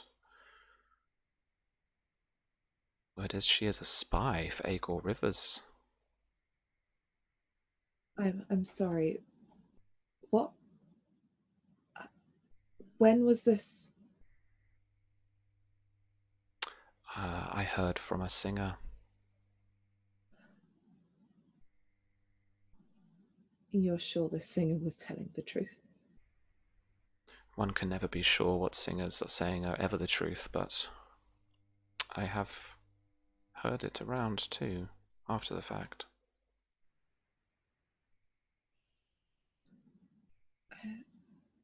I'm so sorry to have troubled you. That's. Are we waiting for someone to arrive in court? No, things are about to start. Oh God, where am I? She'll turn to Alistar and just look and say, "It's my sister. They're naming her a traitor." His eyes widen as things get underway. On the dais sits Lord Leo Longthorn Tyrell, a slender man with short, curly blonde hair with hints of white. Next to him, on his right-hand side, sits a beautiful woman with light brown skin, thin and short. His wife, Lady Casella. Next to him, at his left, sits an older woman, advancing in years, with shallow laughter lines and sharp, petite features that wrinkle as she quietly speaks to Lord Leo. She's also wearing Tyrell colours. Once court begins, Lord Leo hears reports from his lords of the prosperity and the realm. The winter, it seems, has been kind to most, fairly mild, with a long preceding autumn allowing people to prepare, and the granaries have provided. As it comes time for a young lady to speak, no more than 20 years old, you'd say, she stands nervously, in her embroidered Reacher dress, not Dornish style, with a golden tree on its front. It's clearly out of style with the other ladies here and yourself. She makes a nervous but impassioned speech about taking control of her house. If it's good enough for the Dornish, it's good enough for this court. She pledges to lead House Rowan and serve her people for as long as she has breath. Now, there is a mixed response here in court. Many of the older Reacher lords look disgruntled, while a proud smile curls Lady Casella's lip. Next to her husband, who nods to the lady in acknowledgement, confirming her title and name, Lady Rowan of Golden Grove. As she sits back down, an elderly maester next to her pats her on the shoulder, whispering in her ear with a prideful smile on his face. As it comes along, in time, the herald cries, House Greenwood, House Greenmont. And no one answers. There is some shuffling and nervousness around court. Lord Leo looks around, finally meets your gaze. Mara stands. My lady, My lord. there seems to be no one here from your house to answer court. Have you had any word from your house? I've not heard since my wedding, since my father died, to tell me that they buried him. As you speak, the older woman to his left doesn't go up to his ear, but speaks softly to him, and he half pays attention to her as you're speaking. I'll respectfully wait for her to finish.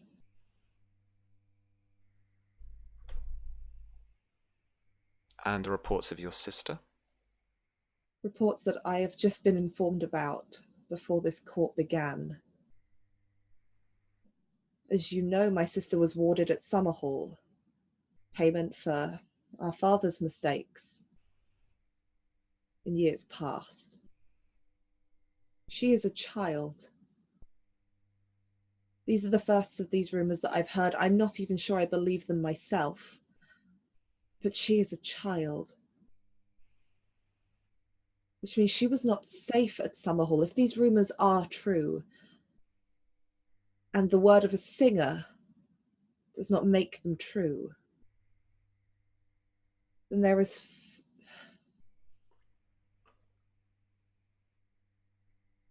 our house. It's not having the easiest time. My father is gone. 2 of my brothers are gone. The 3rd cannot make claim. And my stepmother, the Lady Marcia, she is currently with child. Having to protect the house, protect our people. I suspect that even in the last few days, perhaps the last few weeks, something has befallen them. I have heard reports of perhaps raiders from Dawn. There is no one here to speak for my house, my lord. As you say Dawnish raiders, you can hear from across the other side and the other benches. There's low grumbles of the lords looking at each other, saying some hushed words between each other. I hold no power at House Greenmont, any more now than I did before I was married. But I've seen what you've just done for the Lady Rowan here. Granted her the power to keep her house safe, her lands safe, and her people safe. I will do everything I can to try and find out if the rumours about my sister are true. I will do everything I can to try and support the houses which I hold close to my heart, including that of my lord husband's, my house, House Oakhart. But the Greenmonts, we are your people too. We live in your lands, we live under your protection. I beg of you, if you can do anything to help them in their time of need, please. If you can grant the Lady Rowan here the power to hold her house and protect them, could you not grant that power to the Lady Marcia, at least until her child is born?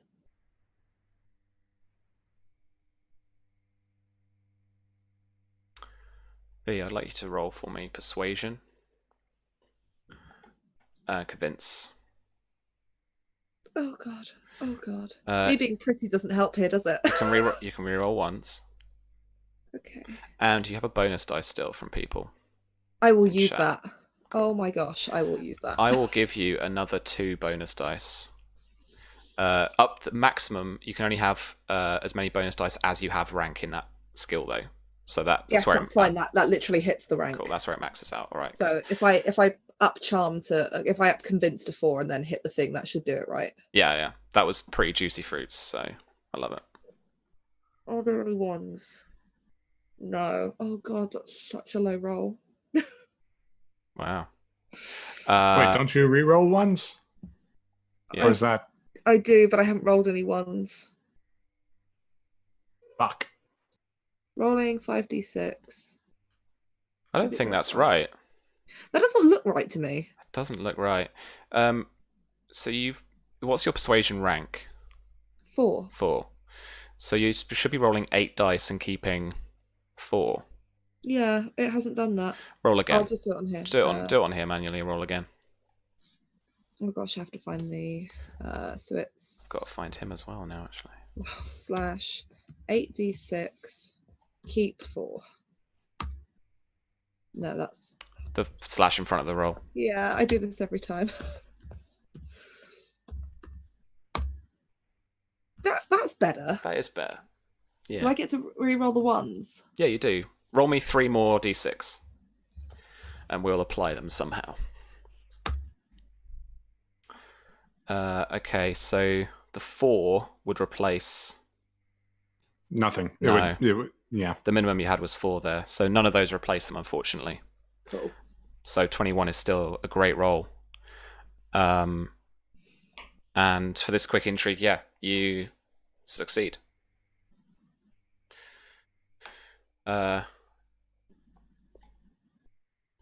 He confirms that Lady Marcia Greenmont is Lady Dowager. Should her child be a boy, then he will take over the house when he comes of age, and she will raise him as I've forgotten the word. Regent. Yeah, as a regent, essentially. Should the child be a girl, then he would have to consider the position and could not ignore claims made against the house. But you have essentially kind of secured Marcia's position for her here at court. Next up, Lord Peake stands. And he describes as his only holdings now as Starpike. He describes his woes due to Dornish raiders. And he asks Lord Tyrell to reinstate the Southern Rangers for more trained men. Lady Cassella, who is Lady Tyrell, essentially, the Dornish beauty, speaks up that would agitate the border Dornish lords. And Peake is visibly shaken by that, frustrated by that, and even name drops the fact that the Greenmonts might be having problems too. So it seems as though the Dornish raids have started again a couple of years after the rebellion.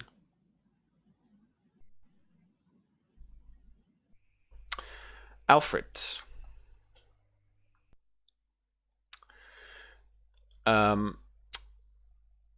As you head up towards that goat herder's lodge, you are just about to get there when a team of scouts, it's about 5 scouts, come along to you, shaken visibly, and a couple of them, not with bandages, but one limping certainly, and one you can see with a clear bruise on the side of the face. They found them, essentially. I think they found them, and they are on these raiders are on the move. They're moving south along the bank of the river. If they just keep heading in that direction, they will hit Blankmont. And whilst they had a kind of tussle with some of the outriders and such, the unit that they actually spotted consists of a few score men. Like it's a whole unit. Like you have come with a whole unit here and sent them off in little individual directions. If you can bring everyone together, then you might have a comparable force. It depends, like, how well trained they are, how well equipped they are. But they are heading south and in a hurry. I gather them around under the cover of trees or whatever, and I bring out a map of the area and ask them on their travels to pinpoint villages that have been burned that they've found, to try and to see basically if this is kind of like a line where this force has been going, where they've just been bashing along this line, or whether it's like around a certain center. So basically try to get some calculation of where they've been hitting. Okay. All right. Well, roll for me then. Oh no. I'm going to make this. Oh no. Warfare. Oh no. With... Yeah. With... Give me a second. Let's have a look at your sheet quickly. Okay. With... That's Symon. That's not useful. Alfred, here we are. just not useful for this bit. Survival. I'll give you the track bonus dice as well. Okay, so you want warfare plus track. Yeah. So that's roll 2. No, that's 3d6, yeah? Yeah, roll 3, keep 2.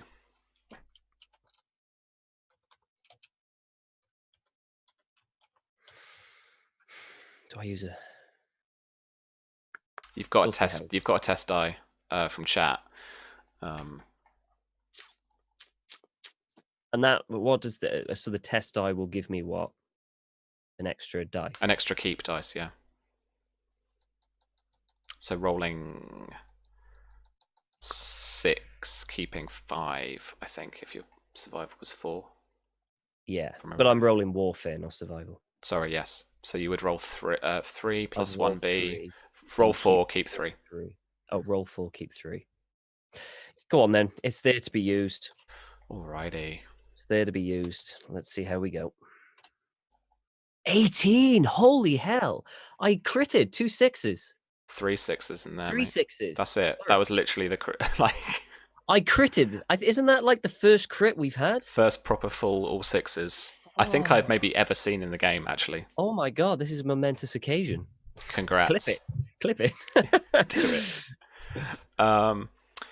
So, these raiders, the river and the bank they've been coming along, basically kind of is the kind of the furthest point out they've hit so far.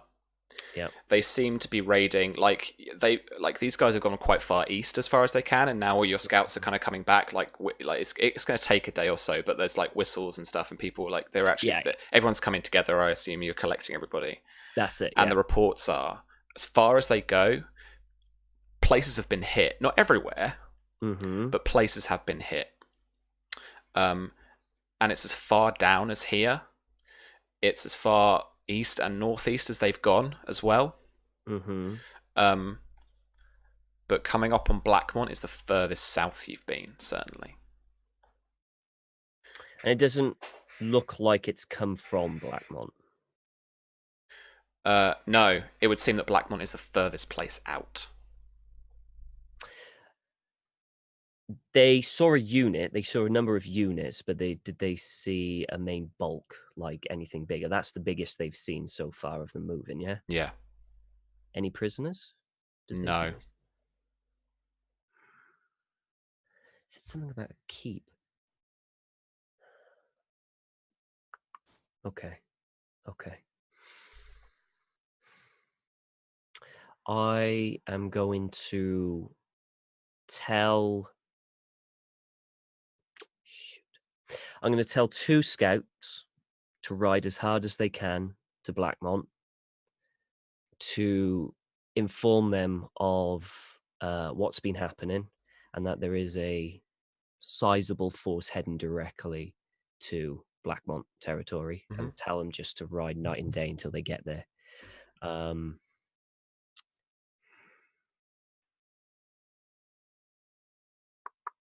I want to stop this army. I want to. Okay, and the rest of us are gonna try and locate where this force is and stalk from a distance, a safe distance, to see where they're going. Okay. You do so.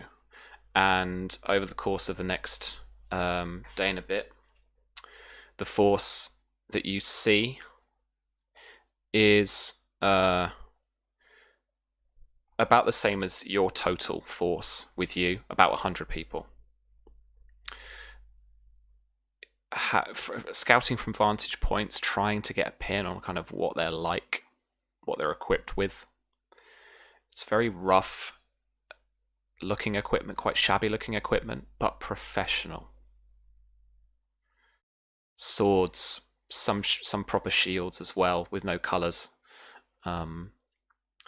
Sometimes some ragged greaves, some breastplates, stuff like that. So, are they marching as a professional army, or are they just equipped like an army? They're equipped like an army, and as much as they're not marching in formation, yeah, they are on the march. What the hell? Yeah. Okay. They don't display any colours. But yeah, they are a unit. Do we rather than have just a mob. Is there a person at the head that I can see? There are a couple of people on horseback. One of them wears oh wow. One of them wears scale. Okay. Like shabby scale armor, but in the Dornish style. Another kind of like breastplate and greaves. It's a mix of archers, swordsmen, some spearmen as well. Do I? They look more like cell swords. Yeah. They look Do like I know raiders? The defensives of Blackmont, as in it's a castle. Yeah, it's a castle with a curtain wall, with no outer bailey. Yeah. But it is also flush against the bank of the river. So essentially, the western side of the keep. Mm-hmm. If you were to look out the window, there would just be the river. There's no wall. No, so the keep wall is it, and then on the north, east, and south side there is a curtain wall. But the defensive nature of the river means that they've built the keep right up against the bank. If you see what I mean. So someone could go down the river and essentially just get into the keep that way.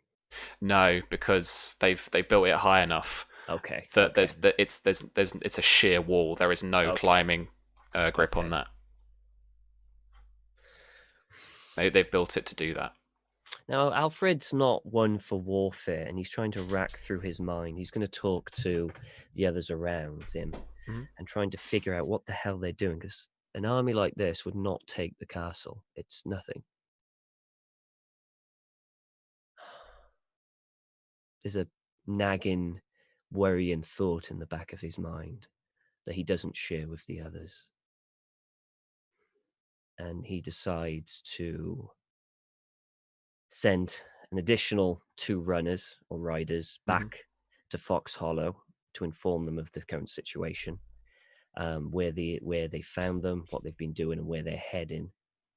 But we're going to keep a distance and keep watching. Remind me, and then if you can, not like a letter, but if you can write me a little message, we can put that up in our sheet for next time, and I'll remember to. It'll to be get very it to basic. It'll be very basic. Kind of basic instructions and stuff. Okay. Yeah. Would you continue to follow? Yeah. The group. Yeah. Safe distance. I want to know where this leads. So at the confluence of 2 rivers, one stretching from Greenmont to the north and one from the northwest, lies Blackmont and the Torrentine River proper. Its 2 feeding rivers create rapids against the rocks and fast-flowing currents that can pull a person down to their demise. On the bank of this confluence of these rivers, Blackmont Castle lies in the distance. Its keep flush against the river, while its curtain wall protects its northern, southern, and eastern sides. Its silhouette against the night sky now looks like a square mountain amongst the mountain range along the horizon, with tiny dots of amber firelight emanating from its windows and arrow slits. Blackmont Village is a lot nearer to your vantage point, a stone village with fishing piers and a toll dock extending out into the middle of the river. From your vantage point, you can see dark figures down below, moving quickly, some on foot, some on horseback, a mix of raiders all carrying weapons in their hands. As they converge on the centre of the village, screams begin to ring out into the night, and the raiders begin to break down doors and rush into the tavern at the centre of town. With your unit of scouts here with you at this vantage point, what would you like to do? Do we hear any signal from the castle, like a raider attack? Nothing yet. They've literally just started the raid just now. How many raiders are there? Around 100. Oh, Jesus. And how many scouts do I have? About 100.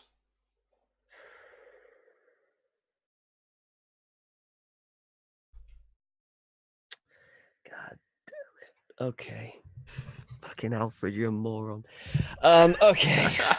Follow his wishes. Yeah. Okay, so Alfred, being the honourable, stupid fool that he is, will position.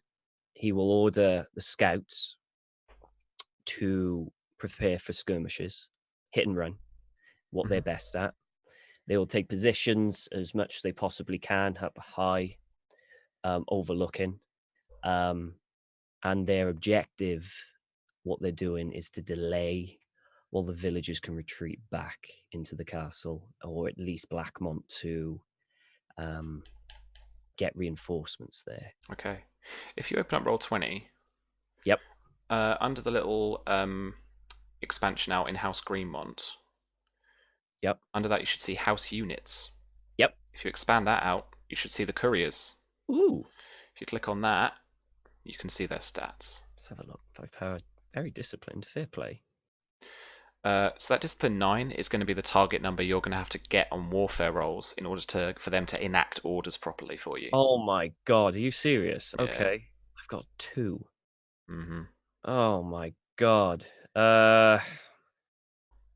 Okay. I don't know that though. So so Alfred is going to tell them all to equip longbows, not to engage unless, and if they start coming towards them, to fall back and use this agility. Yeah. So they've got the bows there. They are, I believe, kind of more hunt. God. Yeah, they're more kind of hunting bows. Hunters. Yeah. And basically, they just want to get the attention from the village to us, so we can skirmish and head back into the wild, hit and run. Okay, That's cool. I need you to basically roll warfare initiative for me. God damn it. So this is a warfare test with strategy bonus dice applying. Why the hell am I leading these people? Because you're doing the honourable thing, man. You're a good knight. Yeah, that's a problem. You're a good knight. Here we go. 6. Nope. Fuck. 15. All right. So with no, like, during proper organised warfare, there are horns, there are shouts, there are cries. These guys, like, slip in and then just start pillaging.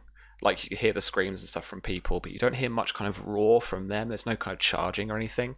And it seems chaotic. They're clearly kind of a mob mentality here. There's no organised unit structure, but they're just going for it and kind of letting loose.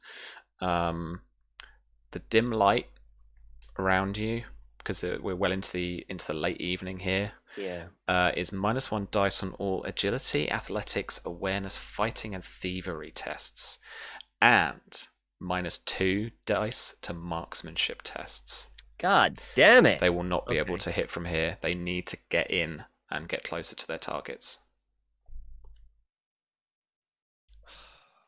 Fuck. Okay. Once you get into the kind of more light littered areas of the village, you will get a oh no, sorry, that's because you're up on the hill. It's a vantage point. We're plus up 1 bonus dice. You'd get a bonus dice from that, but they would just be cancelled out by the penalty. Okay, so orders from them.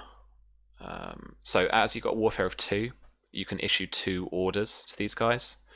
If you grab the PDF off the drive, have a little look at the warfare chapter. All right.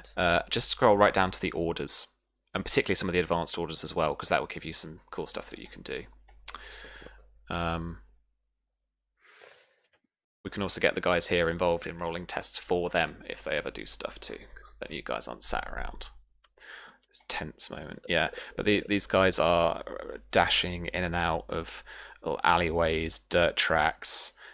You can see they are hacking at people, straight up running people through as they smash and grab. So I am going to try and perform a slash and burn action. Or for their as their unit. I've got a roll here. This guy is warfare.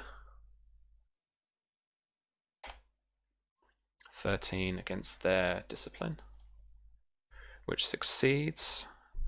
And now I've got to get slash and burn out.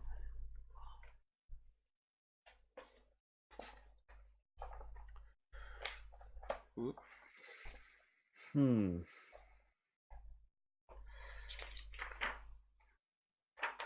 Oh my, formations. Slash and burn.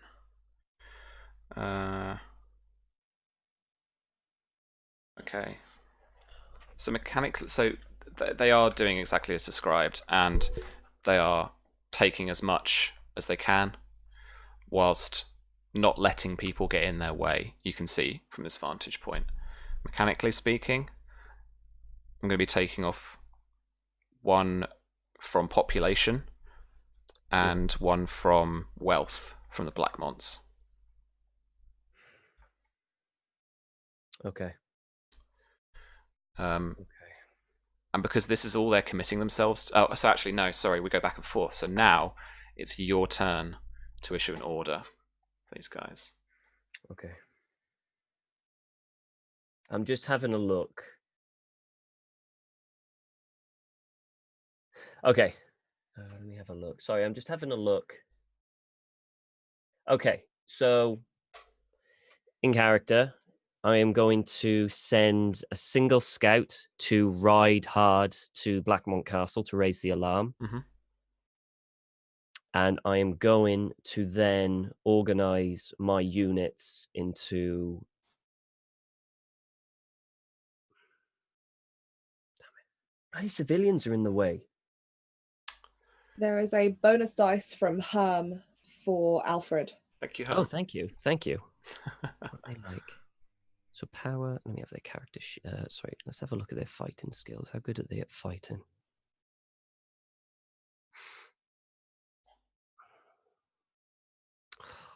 God damn it. Oh, actually, everything's 2 for them. Is that right? Shouldn't be. Everything's 3 for them. Oh, everything's 3. Sorry, I'm just... Yeah. So everything is 3 no matter what. Yeah, so we decided when we rolled up the house what each unit was going to have. Okay. Experience points wise. So Alfred, he's going to get his most trusted scouts, and he is going to tell them that we've got to ensure that we get as many civilians out as we possibly can and delay them. We hit and run. We don't stay still. You go in, you get out. Use the darkness as an ally. Watch for civilians. If you can't use a bow, use a sword. All right. So this is like not reform. This is a probing attack, I reckon. Yeah. So -1 on the -1 dice on the fighting attack test, but they increase the defense by +2. Okay. I'll give you that. So if you want to roll the warfare for me, I'm using the bonus die. Okie dokie. So it's just warfare. So 3D. 3d6. Keep 2. Come on. Ooh, 9 sorry. is what you want. Come on, please. Oh! Yes. Oh my god. That was tense, man. Juicy fruits. Right. They quietly work their way down this kind of rocky vantage point that you have. I'm gonna be going with them, but I'm keeping my longbow out. That's what I'm using. So essentially, you I'm like properly hamming this up in terms of the actual rules, but like you've kind of attached yourself to the unit and you are heading That's it, through. yeah. You'll give them a bonus keep dice to their like fighting and marksmanship tests. Brilliant. Because you was in there and awesome. Yeah. Okay. Yeah, sure. Cool. All right.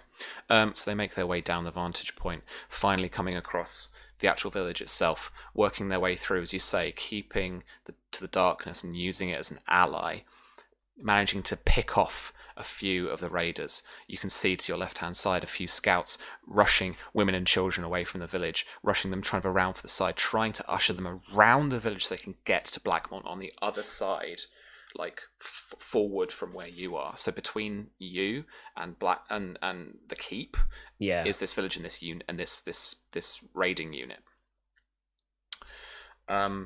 So I would like somebody, either V or Jason, to roll Okay.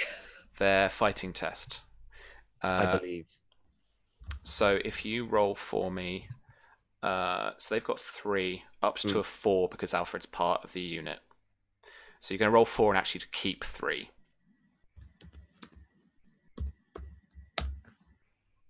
10 against the raiding unit's defense, which succeeds. 1 degree of success. What's their fighting damage? 3. 3. Okay. So there are clashes, but you don't see any raiders go down just yet. Okay. It's back over to them.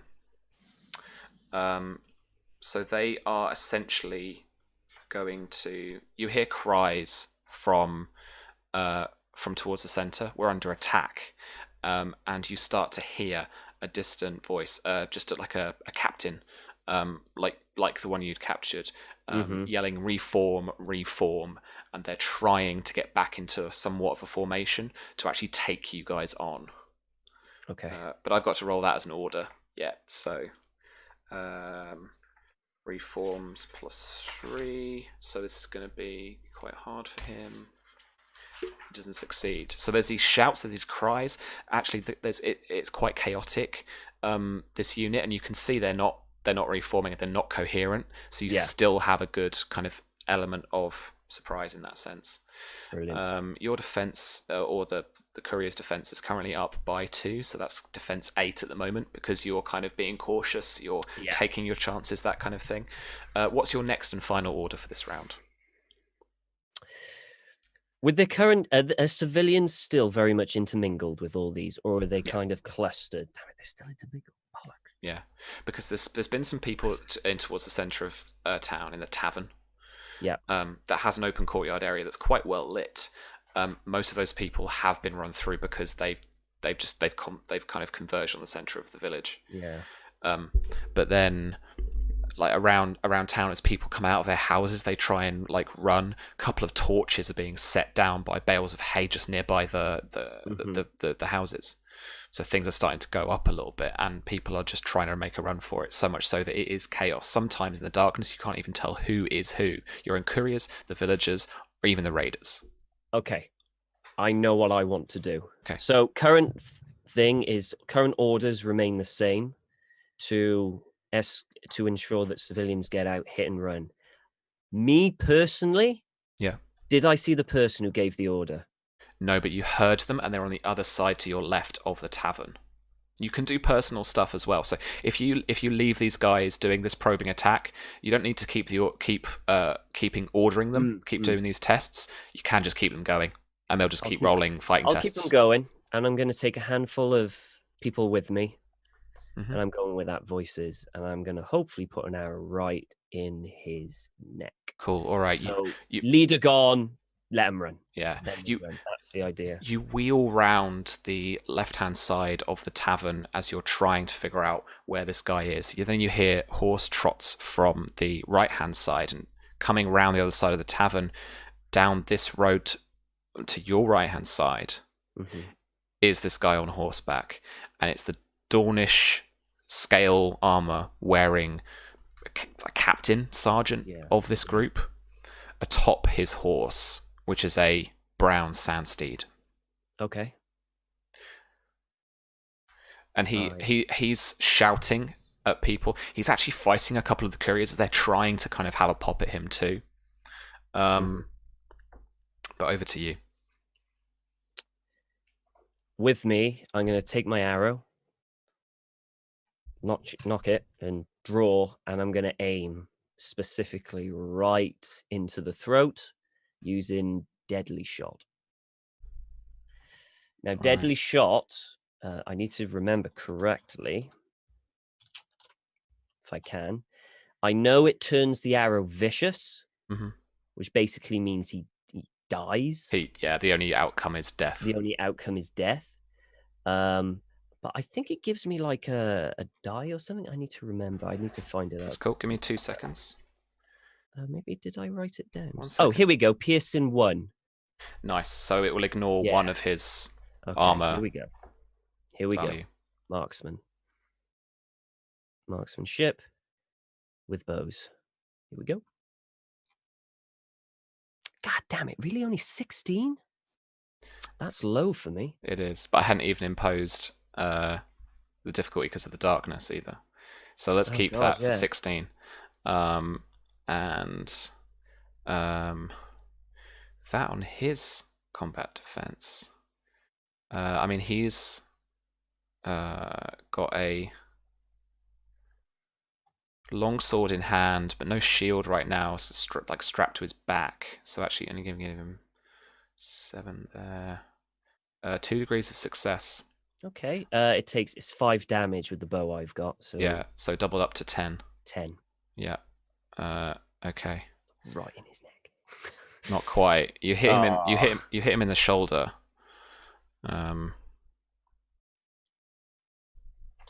And he yelps, but he turns towards you, and in his turn, is going to try and run you down. Okay. I've got to get the combat rules out. I would switched a bit, right? Okay, so this is going to be a charge on horseback. So while a charge would confer a -1 test die, because he's on horseback and you're not, he gets a +1 test die. So I'm just going to use that. I have all these dice on my screen too. So I am going to use the keep dice as well. So this for me would be rolling. Can I dodge?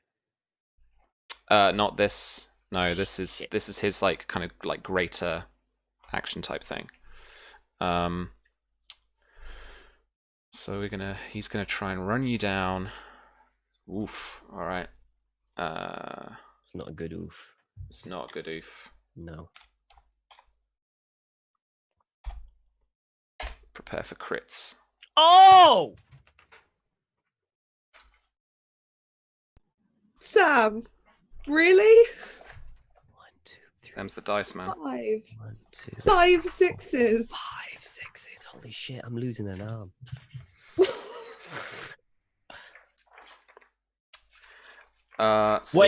Wait. Burn in a destiny point. Hang Can on. I do that? Hang on a minute. I haven't told you what your defeat is yet. Oh, I did. I need to find the crit rules first. Okay. I become a smear on the ground. 5 6s, right? 5 6s, yeah. Killing blow.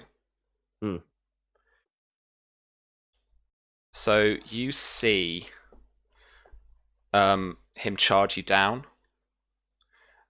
You're getting another arrow notched. You think you can make it. You fire off the arrow. He just ducks. And the last thing you see is a slice of his blade coming at your face. And then darkness. And that is where we will end tonight's session. Of course, that's where we friggin' end it. Oh my god. Damn it, roll 20. I got boned. I'm so stressed out.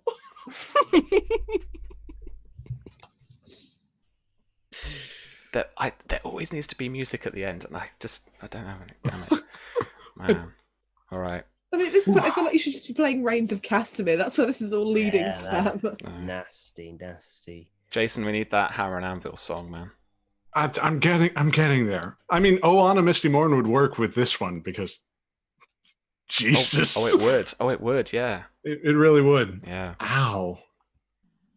Can you use destiny points to do anything like that? I'm still not sure what destiny points You can burn a destiny point to cheat that death.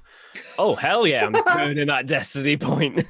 I don't think there's any other. No, I don't think you need to. You walk it off. Walk it off. Yeah. Susie's just put in chat. Email me your next character description and I'll start painting. We will have to work out what happens to Alfred. No shit, huh? Because really? this isn't just a. Oh, I'm a prisoner instead. Like. No, this is my head sliced in fucking half. Yeah.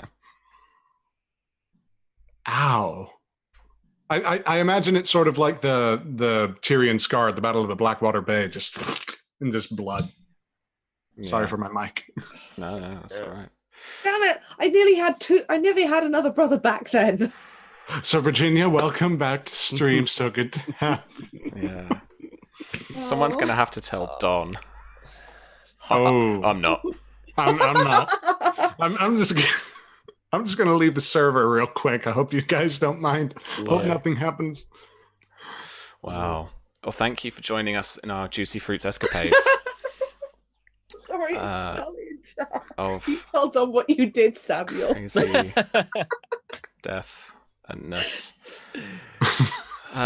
Okay, cool. So let's unpack. Yeah, then. great. Some gains. You know, Marzia's all cool. Yeah. Alfred's a bit of a goner. Simon's got a new job. He applied for the position and got an interview. Got an interview, yeah. Or, she could just be luring you into a trap in the Weirwood. Which perfectly fine at this point. I mean, Greenmont men seem to not stick around for long, huh? Fucking hell. Yeah, you're not good at that. We're really not. We just... Jesus. You know what? Every fiber of my being was don't attack.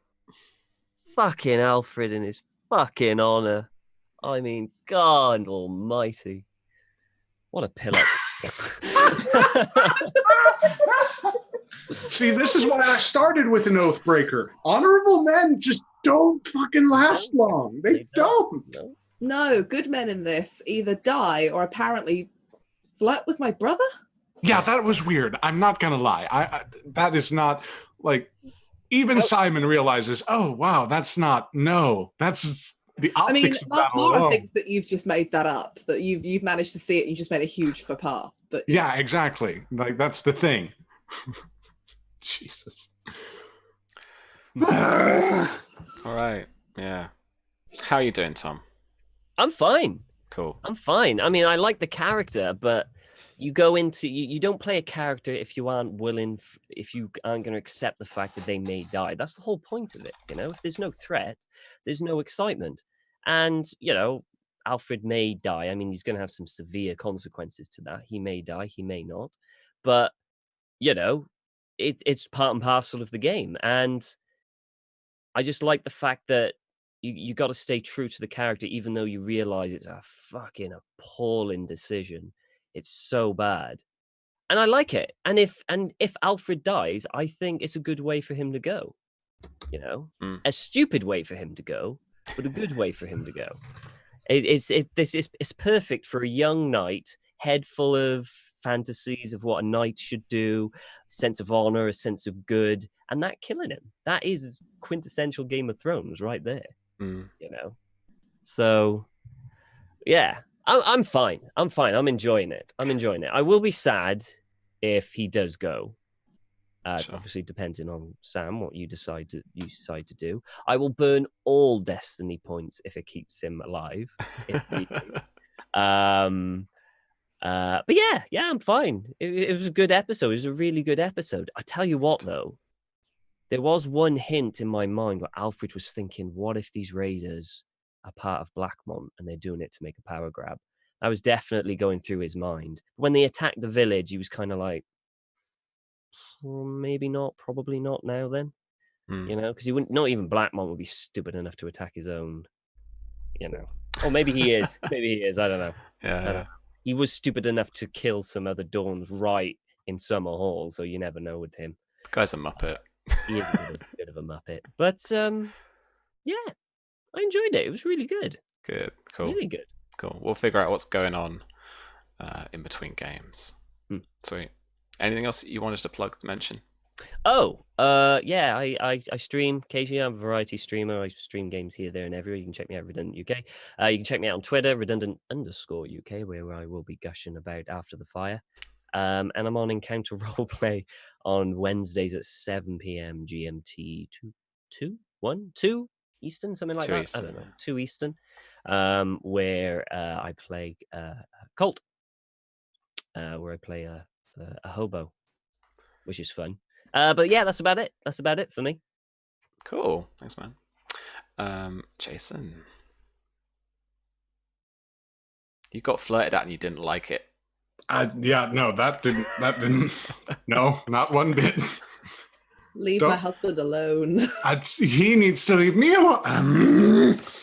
All right. Yeah, well, that's gonna look. I almost wonder if it's gonna be like a thing where Symon has a moment of like, how much do you know how much power I'd have to give up to be Lord Greenmont? I don't know. I hope that's the trajectory. Else it's a watery grave, which, you know, both are fair game.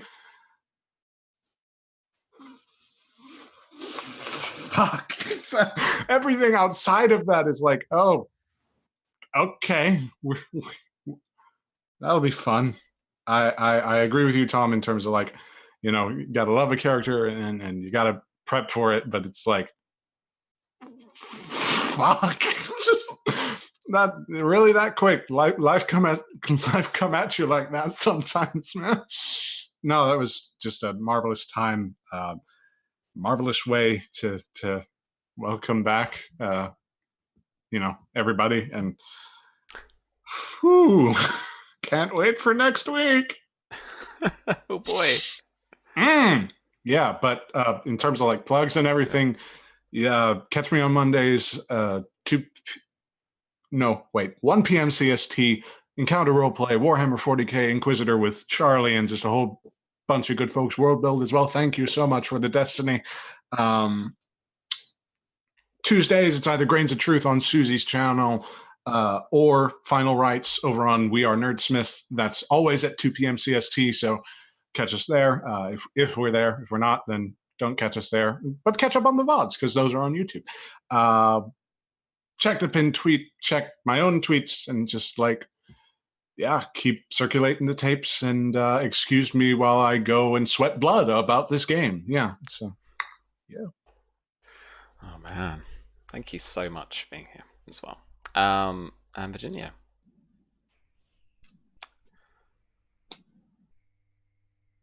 I don't know what to say to this. Cool. I mean, it's all great and everything. I'm super suspicious of Costain. Something dodgy going on there. Out of game, Virginia is not going to be pleased if she finds out that he has had anything to do with her sister being named a traitor. And oh boy, is she going to try and get to the bottom of that. How dare you? Oh boy, is she going to try and get to the bottom of that. Nice. There are going to be letters and riders. But I'm looking forward to Mara getting to, you know, send a raven to Foxhollow and go, hey, by the way, Marcia, yeah, you're properly in charge for now. So do us a favour, have a boy. Dear God, please. Yeah. Yeah, this is going to be fun, because at some point she's going to have to talk to Alistar in that very, so I think my brother was an idiot and did this thing. Yeah. Which is going to be fun. Cool. It was all going so well, Sam.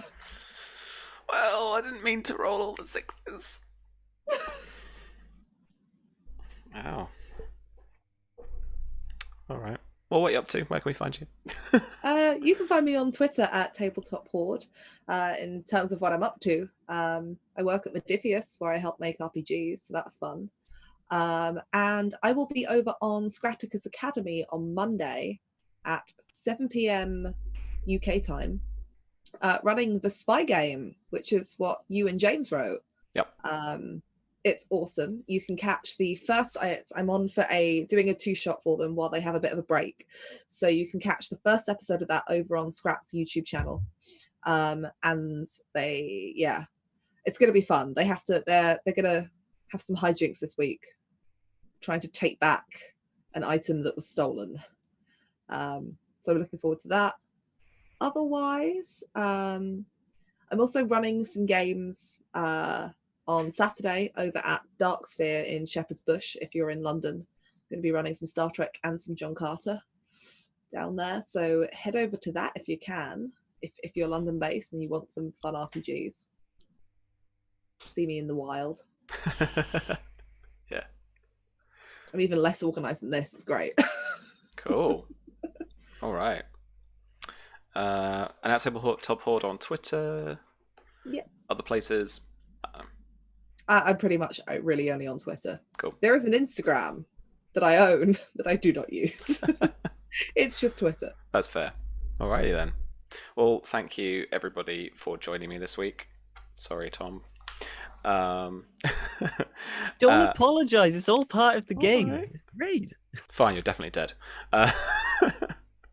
No. So yeah, if you enjoy this, we're live with this every Thursday from 9 p.m. UK time, or that is 4 p.m. Eastern time. You can catch the VODs on here for a couple of weeks, and then they'll be on my YouTube channel as well. Should really get onto linking that somehow. Otherwise, cool, important news. We've got a Kickstarter coming up. So me and James at Black Cats Gaming are launching the Spy Game, which is a modern 5e action and espionage tabletop role-playing game. All about cool spies, clandestine agencies, and being awesome. Really familiar 5e rules allow you to play very similarly to the most famous role-playing game out there in existence. It's really easy to pick up and play. Classes are very similar to 5e, but have this kind of nice, cool, modern twist to them. Definitely a spy twist as well. It's a free quick start available right now. If you haven't got it already, head on down to the link there that Charlie's just linked in chat, thankfully. And you can pick up the game and try it out. It's got a whole scenario, pre-gens, loads of rules, the works, to give it a good go. We're going to be kickstarting on July the 2nd, throughout July. So check that out if you fancy some modern 5e spy adventures. Otherwise, I'm RPG Webby on most places, Reddit, Twitter, here as well. Sunday we'll be testing the Spy Game again. I'll figure something out for that this weekend. Last weekend I did a bit of a character class preview thing, just going through all of the different classes through levels 1 through 20 of everything. So it was a little bit of a video in terms of length, but it was all right. And follow all these lovely people and what they're up to as well. And then we'll hopefully see you next week for more of this juicy fruits adventure. And we'll see what happened to Alfred. See you later.